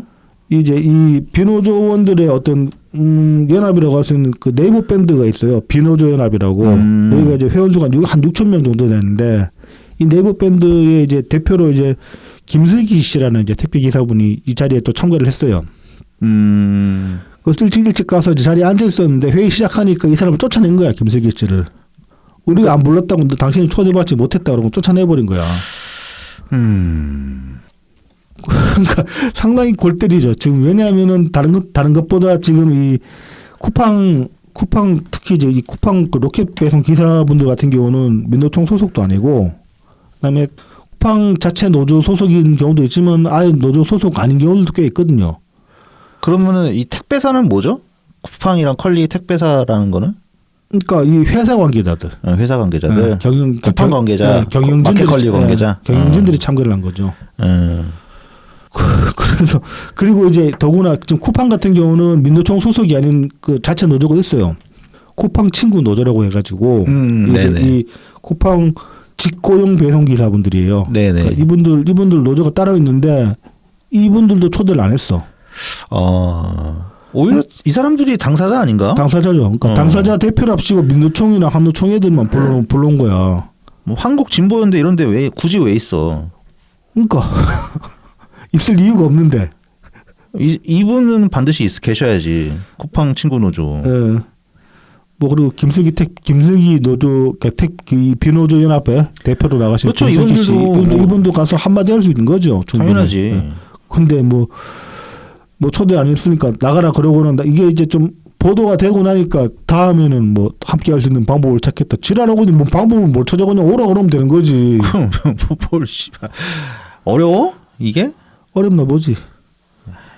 자, 그래서 이제 11월 7일 날 이 쿠팡 친구 노조에서 성명서를 냈습니다. 꼬라지니까 새벽 배송 금지 주장은 쿠팡 노조가 민주노총을 탈퇴한 데 따른 보복으로 보인다. 여기가 지금 이제 최근에 이제 그 쿠팡 노조가 민노총 탈퇴를 했거든요. 네네. 그래서 이제 뭐 조합원 일자리를 빼앗는 주장을 노동조합이 한다는 것 자체가 말이 안 된다. 그러면서 정부에다가 이제 사회적 대화 기구 참여 보장을 또 요구를 했어요. 그 이제 5일날 한국 거기서 이제 배제를 당했으니까. 그러면서 실제 야간 노동자의 일자리와 임금 보전 대책 없이 무작정 새벽 배송 금지를 추진하는 건 탁상 공론이자 정치적 의도가 섞인 행보일 뿐이다. 이렇게 이제 강하게 질타를 냈습니다. 요 관련해 가지고 택배 쪽에도 학계가 있을 거 아닙니까? 어떤 연구하는 학술 학회가 있는데 여기가 이제 한국 로지스틱스 학회라는 데가 있어요. 이 학회가 뭐 최근에 이런 관련 뭐 연구 결과를 내려고 급조된 단체가 아니고 92년부터 있던 단체입니다. 그러니까 92년이면 우리나라의 택배라는 게 본격적으로 시행되기 전 단계였는데 거의 이제 직전 단계라고 볼 수 있는데 아무튼 택배 초창기부터 설립된 단체예요, 여기가. 그러니까 충분히 뭐 이제 갑자기 만들어진 급조 단체다 그런 식으로 비판할 수 없는 단체인데 여기서 이제 6일날 이런 이제 보고서를 냈습니다. 새벽 배송과 주 7일 배송의 파급 효과 관련 연구 보고서 해가지고 지금 이제 해당 시장 전체를 규제를 하게 되면 연간 손실액이 54조 3천억 원에 이를 것으로 판단을 하고 있습니다. 여기서는. 네네. 시장이 굉장히 크다는 겁니다. 새벽 배송 시장이 2015년에 4천억 원대에서 작년에 11조 8천억 원 규모로 성장을 했다고 이렇게 보고 있습니다. 와, 진짜 크다. 그리고 이제 새벽 배송의 효과라는 게 고용 창출 일단 뭐 당연히 이제 야간 배송에 투입되는 인원만큼 고용 창출은 더 발생을 하겠죠. 그리고 도시교통 혼잡 완화, 나아가서 대기질 및 도시환경 개선에도 긍정적 영향을 미쳤다라고 이렇게 평가를 하고 있습니다. 뭐 충분히 그렇게 볼 수 있죠. 주간에만 배기가스가 더 집중되는 걸 좀 분산시키는 효과도 있고, 네네. 그다음에 교통 혼잡도 상당 부분 완화되는 면이 분명히 있죠. 교통 혼잡 완화랑 따라가는 거죠. 네. 이게 차들이 빨리빨리 빠지지 못하고 계속 길에 정체되어 있으면은 그렇게 그 공회전하면서 나오는 그 매연임 그 어딘데? 그렇죠. 이게 이제 이 경제 규모 파급 효과라는 게 단순히 이제 배송 시장 자체만 가지고 그런 게 아니라 지난주에 잠깐 말씀드렸지만 이 새벽 배송을 전제로 해가지고 벌이는 또 개인 사업들이 있단 말입니다. 네, 그렇죠. 특히 요식업 같은 경우는 식재료를 이런 식으로 조달을 하는 경우들도 많기 때문에 그런 것들까지 봐야 되는 겁니다. 그런데 이제 쿠팡노조는 쿠팡노조가 아니지 이제 지금 뭐 일지로위원회나 뭐 민주노총 같은 데서는 이제 실제 어떤 사용자들, 그러니까 실제 종사자들의 입장을 반영하지도 않고, 그다음에 또 쿠팡 새벽 배송을 받는 그 소비자들의 입장도 반영을 해야 되는데 거기 관해서도 전혀 반영을 안 하고 있어요. 그러니까 전혀 상관없는 애들이 나서서 못하게 하는 거야. 뭐 지들이 직접 하시는 분들이나 아니면 그걸 통해서 물건을 받으시는 분들이나 잘 쓰고 있는데 불만 없이 뭐 불만이 있는지 없는지까지는 모르겠지만 어쨌든 아주 잘 사용하고 계시는데. 이거를 갑자기 하지 말라고 하면 말이 되냐고. 이거 진짜로 맞벌이 부부, 특히 아기 키우는 맞벌이 부부들 같은 경우는 이 쿠팡 없이는 진짜 지금 못 살아요. 쿠팡 새벽 배송 없이는 못 사는 지경까지 왔어요. 제가 이제 앞서 말씀드렸다시피 유아 채널, 아기 채널을 많이 보잖아요, 유튜브에서. 네네. 보면 많이 나온다고 진짜로 이런저런 이제 애 봐야 되니까 특히 맞벌이 하면은 장 볼 시간도 없고 뭐 주말에는 한 번씩 이제 마트 가고 하는데 그것도 이제 마트 가는 것도 진짜 일이잖아. 평소에 이제 계속 들어가는 물품들 같은 경우 쿠팡을 통해서 많이 주문을 하는데 이 부부가 다 낮 시간에 집에 없는 경우들이 많기 때문에 그렇죠. 그래버리면 이제 그 새벽 배송 같은 걸 많이 이용을 하거든요, 실제로. 근데 이런 것들을 다 뭐 노동자 건강 유지를 하면서 야간에 그냥 이렇게 일하는 게 노동자 건강이 더 좋을 수도 있다니까. 아무튼 이런 식으로 지금 나오고 있다. 근데 이제 이런 것들을 좀 크게 큰 그림을 펼쳐놓고 보면은 결국은 지금 중국 유통업체들이 들어오려고 하고 있는 와중에 이런 식으로 굳이 국내 특정 1위의 부동의 1위 유통업체를 찝어가지고 뭔가 이런 식으로 제약을 걸려가는 시도는 중국 유통업체 뒤봐주기 아니냐.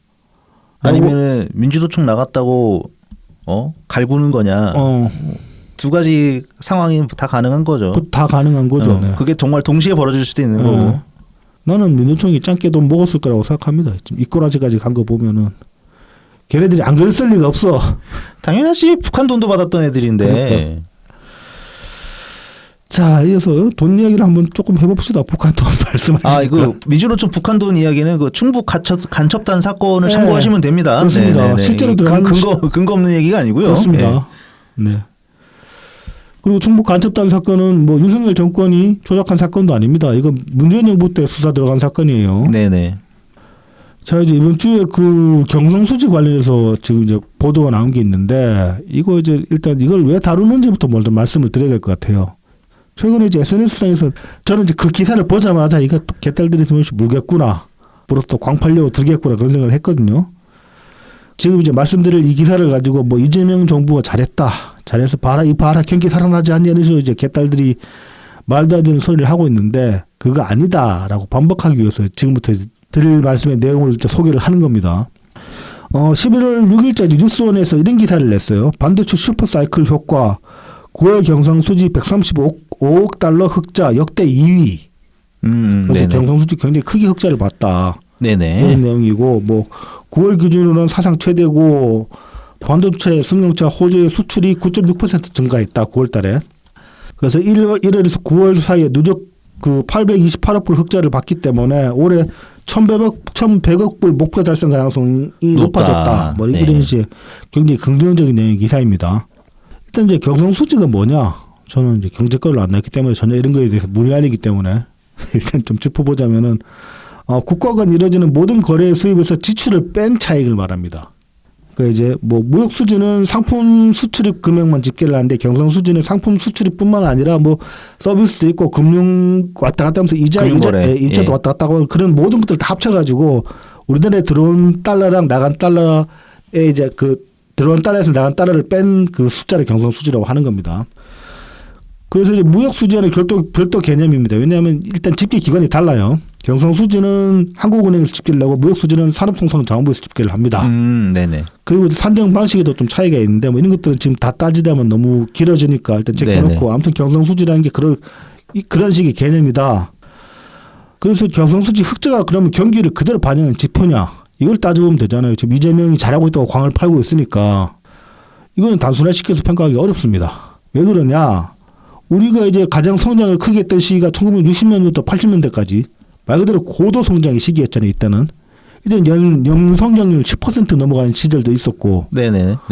최소한 막 7, 8%, 뭐 5, 6%만 돼도 성장 둔화됐다 그러던 시기였으니까 이 시기에는 경상수지가 만성적으로 적자였어요. 특히 이 박정희 정권 때 적자가 심했죠. 네. 예. 조금 점점 줄여나가긴 했는데 네네. 이게 왜 적자를 볼 수밖에 없느냐? 소득이 늘면 일단 외국 상품 수요가 증가해가지고 경상수지 흑자가 감소를 하게 됩니다. 사람들이 물건을 많이 사면 살수록 그렇다는 거죠. 그래서 과거에 이제 물산 장려운동 하면서 뭐 국산품 애용합시다 그런 식으로 얘기를 했던 게 이 경상수지 때문에 그런 거였거든. 그렇죠. 너무 또 경상수지가 너무 적자가 나면 그만큼 국내 외환 보유고가 딸린다는 소리가 되니까. 왜냐하면 그때는 또 고정 환율이었다고. 그렇죠. 이 환율을 맞추려면은 힘들거든. 그러니까 어디서도 이게 달러가 새 나가는 거를 조금이라도 막을 수 있으면 막아야 되는. 예. 그런 게 필요했죠 옛날에는. 자 그리고 이제 23년에 KDI에서 낸 보고서 중에 이런 게 있어요. 최근 경상수지 변동 요인과 시사점 해가지고 23년에 경상수지 그 흑자폭이 좀 줄었어요. 그러니까 이걸 어떻게 해석을 할 것인가에 관한 보고서인데 뭐 요점을 정리하면 이렇습니다. 소득이 늘면 외국 상품 수요가 증가해서 경상수지 흑자가 감소한다. 그러니까 전반적인 소득이 늘면은. 그래서 이제 내수분기 개선이 경상수지 흑자폭을 줄이는 한 요인으로 평가할 수 있다. 그러니까 이제 경상수지 흑자폭이 줄었다고 해서 꼭 그 나쁜 거라고 볼 수는 없다는 거예요. 바꿔 말하면. 근데 이걸 또 역설적으로 얘기를 하면 경상수지 흑자가 큰 게 어떤 소비 투자는 내수 경기 부진을 반영하는 신호일 수 있다는 겁니다. 그러니까 지금 역대 최대라고 그렇게 이제 언론은 그 뉴스원 보도는 굉장히 긍정적으로 보도를 했는데 이게 과연 긍정적으로 볼 만한 부분인가? 그렇게 의문을 가질 만한 부분일 수도 있다는 거죠. 네네네. 그리고 이제 뭐 이재명 정권 됐다고 광을 팔았는데 과거 기사를 보면은 경상수지가 22개월 연속 흑자가 났었다. 이런 보도도 있어요. 아 맞아요. 네네. 이게 이제 그 올해 4월달에 난 보도인데 보면은 24년 1월부터 25년 2월까지 그러니까 거의 한 2년 동안 2년 가까이. 2년 가까이 이제 연속적으로 계속 흑자를 보고 있는 상황이었습니다. 그리고 이 중에는 보면은 지금 이제 9월달에 135억 달러 그랬는데 뭐 131억 달러 가는 경우도 있었고 뭐 100억 달러 넘기는 경우가 굉장히 많았어요. 이때 그래서 이게 나왔어요. 그때 경상수지 흑자라 가지고 불황형 흑자라는 얘기가 났어요. 그러니까 그쵸. 수출량이 많아서 되는 게 아니라 수입이 줄어서 우리가 지금 그만큼 소비를 못 하고 있어가지고 그런 거다. 우리 옛날에 방송에서 얘기했던 것 같긴 하다. 네네. 그래서 이제 사실은 이 경상수지 흑자를 이렇게 과대평가할 게 아니라 지금 현 시점에서는 지금 최근의 환율 오늘 지금 1,460원대까지 갔습니다. 그다음에 물가 동향을 짚어야 되는 거 아니냐. 좀 더 심도 있게 짚어야 되는 거 아니냐. 저는 그렇게 생각을 합니다. 지금 이제 2025년 10월 기준 물가가 전년 동월 대비 3.5% 상승을 했거든요. 이게 농축산물이 3.1, 가공식품 3.5, 석유화학 4.8. 석유화학 4.8 오른 게 굉장히 크죠. 이 환율 때문이겠죠. 이게 네, 환율이 제일 큰 요인이라고 볼 수 있죠. 왜냐하면 국제 유가가 이렇게 막 뛰진 않았거든요. 국제 유가 지금 하락 추세입니다. 하락하고 있는데 우리만 지금 유가가 뛰고 있는 거야. 이건 심각하게 봐야 될 문제 아니에요? 이 정도면은. 심각하죠. 그러니까 이제 경상수지 흑자 가지고 괜히 광팔지 마라 개딸들 그리고 광판의 객단지를 보이면은 뭐 그렇게 말씀해 주십시오. 경상수지 가지고 뭐 이렇게 경기를 판단을 할 수는 없다. 예, 뭐 그건 맞아요. 근데 일단 뭐 좋은 겁니다. 뭐 나쁜 건 아니고 경상수지 흑자인 건 좋긴 좋은 거야. 뭐 나쁘진 않은데 좋긴 그렇다고 좋은 거야. 근데 그래도 환율이 이러네. 이게 심각한 거지. 그렇죠. 환율이랑 물가가 이 모양인데 지금 경상수지 하나 가지고 잘하고 있다고 말을 평가를 할 수는 없는 거죠. 없다는 거죠. 지금 물가는 이게 식품 물가니까 네. 이것도 아마 이제 식품 그 우리 지난주에 콩 네. 얘기를 했으니까 네, 이런 네. 이렇게 수입하는 만약에 수입 식품들 수입 농수산물 이런 거에 대한 영향이면은 이게 쉽지 않은 거지. 그렇죠. 그런 것들이 대체로 그 가공품으로 영역으로 넘어가니까 네. 그러면은 이 일반 시민들 물가에 영향을 끼치는 거거든요. 결국 또 환율 영향 받을 수밖에 없는 부분이 되는 거죠. 그렇죠. 네네. 그래서 그 영향인지. 그래서 그러니까는 보통은 우리가 그 명목 물가가 있고 네. 그다음에 이제 근원 물가가 있잖아요. 네네. 이제 근원 물가는 이런 식품 관련 물가랑 그 석유류 관련 물가를 제외하고 하는 그렇죠. 게 이제 근원 물가인데 네네. 이제 그런 거는 왜 수시로 좀 변동- 튀기도 변동성이 크단 말이야. 그렇죠. 예. 그리고 생활에 미치는 영향도 상대적으로 네. 적으니까 민생 물가라고 하면 먹거리랑 석유가 제일 크게 작용할 수밖에 그래서 없죠. 이제 근원 물가를 따로 보는 이유는 그래도 식품이나 석유류 물가는 약간 일시적인 변동일 수도 있기 때문에 네. 그거를 따로 떼고 보는 경향이 있는 건데 네. 예를 들어서 이게 지금 환율이 작용하는 작용이라고 하면은 이거를 일시적으로 튄 거라고만 볼 수가 없는 부분인 거죠. 그렇죠. 그래서 이 명목 물가도 지금 위태롭다고 충분히 볼 수 있다. 네, 그런 겁니다.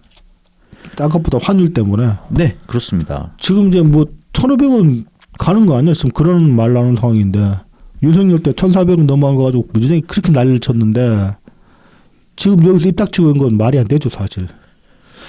이게 그러니까는 이대로 고착화될 버릴까봐 지금 걱정이죠. 그러니까 하다 못해라도 그러니까 1,300원대까지라도 내려오면은 좀 나을 텐데 이대로 아예 1,400원 넘는 걸로 딱 붙어버리냐 그럴까 봐서 지금 걱정인 겁니다. 지금 이제 뭐 그래서 이제 정부가 좀 정신을 차려야 되는데 예산안 얘기한 거 보면 지금 돈 더 풀겠다 그러고 있는 상황이니까 환율 잡을 생각이 없는 것처럼 보여지기도 하죠.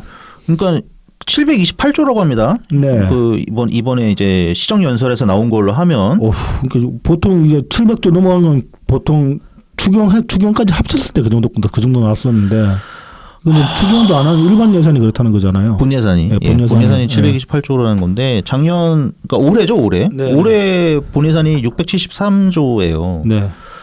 거의 그러니까 10% 가까이 늘어나는 거거든요. 네. 8.1% 늘렸다고 하는데 네. 뭐 늘린 부분 열심히 그러니까는 늘렸어요. 뭐 AI 관련해서 10조 그다음에 R&D 관련 뭐 30조 넘고 35조 국방 예산 66조 그다음에 이제 기준 중위소득을 인상시켰으니까 네. 기준 중위소득 6.51% 인상했다고 해요. 네. 그래서 이 기준으로 하면은 4인 가구 기준 저소득층 그 지원하는 액수가 월 200만 원 가까이 될 거라고 합니다. 기초수급이 그렇다는 겁니다. 네, 기초수급이. 네. 그다음에 뭐 아동수당 지급 연령 확대했고 네. 1년 더 확대를 하고 이 정부 끝날 때까지 지금이 이제 만 7세에서 만 8세로 확대했고 네. 이 정부 끝날 때까지 만 12세까지 확대하는 방향으로 갈 거라고 합니다. 네. 그러니까 거의 초등학생 나이 다 커버하는 거죠. 네. 그다음에 뭐 이제 청년 미래적금 신설하고 뭐 내용들은 대체로 뭐 좋아요. 예. 저는 이제 그 중에서 좀 그 짚고 싶은 건 그거 저희 지역 상품권 예산 아, 네네네. 31조인가 이게 AI 예산보다 더 많거든요. 지역 상품권 예산이 20 몇 종, 24종가 그렇지? 20몇 조 넘었다. 근데 아무튼 AI 예산보다 더 많아. 한 2배 돼. 짜증나지. 이거 괜찮나? 이런 생각 들죠. 네. 이런 생각 들고 일단 뭐 다 내용은 괜찮은 걸로 꾸리겠지. 정부는 원래 항상 그런 정도의 기획 능력은 있어. 그 욕 먹기 힘들게 꾸리는 그런 능력은 최소한 나가 갖고 있어. 난 그럼에도 불구하고 지역 상품권 예산은 지역 상품권은 우리가 도저히 눈 뜨고 넘어갈 수가 없지. 근데 뭐 하겠다면은 뭐 어쩔 수가 없는 거죠. 뭐 우리가 힘 있나? 근데 이 그냥 이 700조를 가뿐히 넘는 이 예산안 자체에서 와 이거 정말 괜찮나? 그렇죠. 아니 쓰면 좋지 이렇게 열심히 돈 쓰고 이게 다 해서 잘 되면 좋아. 선순환이 되면 좋지. 근데 경제는 우리가 알잖아요. 항상 좋은 일만 발생하지 않는단 말이야. 야 그래서 이게 과연 괜찮은 건가? 그러니까는 다들 그냥 확장 재정으로만 바라볼 것이냐. 아니다. 그래도 이거 다 빚이다. 이거 미래 세대 이거 힘들어진다. 미래에 가면은 네. 갈 곳이 없어진다. 네. 그러니까 확실한 성장이 뒷받침되지 않으면 이거 문제가 발생하거든요. 그렇죠. 와 베팅을 너무 세게 건 거 아니냐 좀 그런 느낌입니다. 그러니까 저는 이거는 그러니까는 망한다가 아니라 우려야 우려. 저는 이제 우려가 안 따를 수가 없어. 너무 이렇게 급격히 늘어나도 괜찮을 거냔 말이야. 하다못해 이 AI 예산이랑 지역 상품권 예산이랑 액수를 바꿨다 그러면은 그나마 납득을 하겠어요.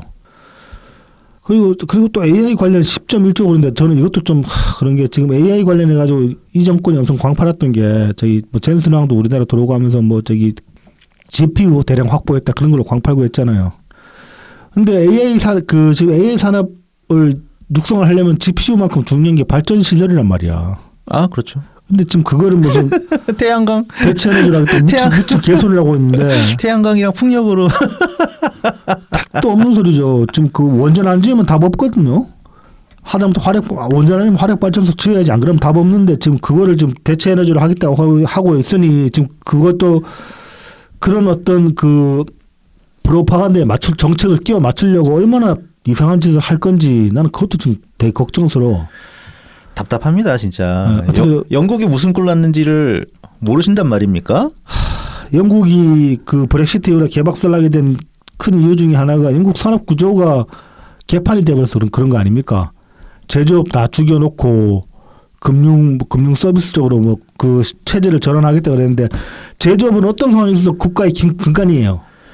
그거 근데 하는 게 쉽지가 않지. 네. 지금 독일도 결국은 제조업 빠그라졌잖아. 그렇지. 이탈리아도 빠그라졌지.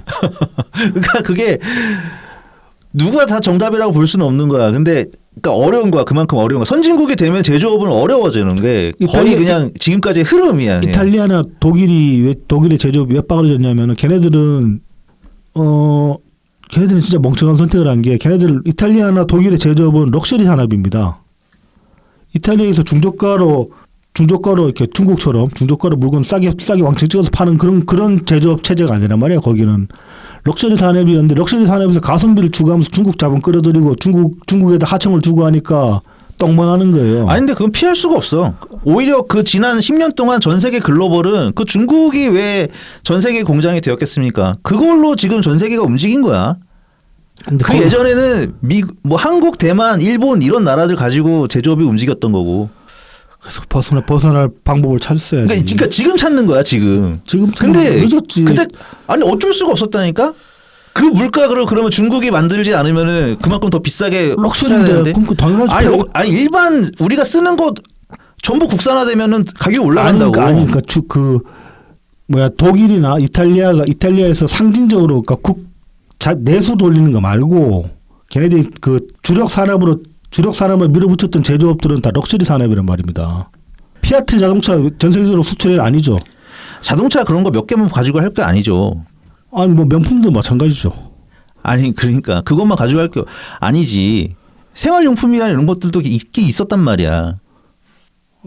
아무튼 시간이 없기 때문에 이 토론을 그거는 원래 다 있었던 거야. 자연스러운 흐름이야. 왜냐하면은 임금이 계속 오르고 그러기 때문에 더 이상 이제 싸게 못 맞춘단 말이야. 아무튼 이 토론은 산업은 그래서 항상 다 미국 제조업 박살나고 한 것도 다 이제 바깥으로 빼니까 그 혜택을 우리나라도 받았던 거고 일본도 받았던 거고 그게 최종적으로 중국으로 가고 이제 중국에서도 그 물량을 다 감당하지 못하니까 동남아, 인도 이런 데도 조금씩 나눠 가져가는 이런 상황이 가는 겁니다.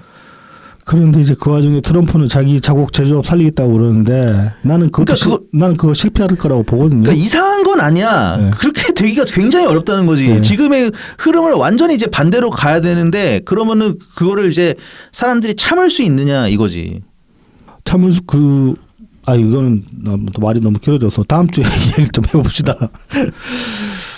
아무튼 지금 이제 이번 내년 예산이 너무 좀 10% 이상 아니 8.1%. 8.1%. 근데 뭐 굉장히 크게 지금 이제 확정 예산을 잡아놨는데 그냥 거의 60조 가까이 늘어났으니까 감당 어떻게 하려고 그러냐 걱정이 된다. 괜찮냐? 일단 뭐 쓰겠다면 쓰는 건데 야 이게 지금의 환율이나 이런 상황에 적절한 거냐? 그렇습니다. 걱정이 됩니다. 네네. 그러니까 돈이 잘 쓰여야 될 텐데. 근데 아무리 잘 쓰여도 근데 이런 식으로 늘어도 괜찮나?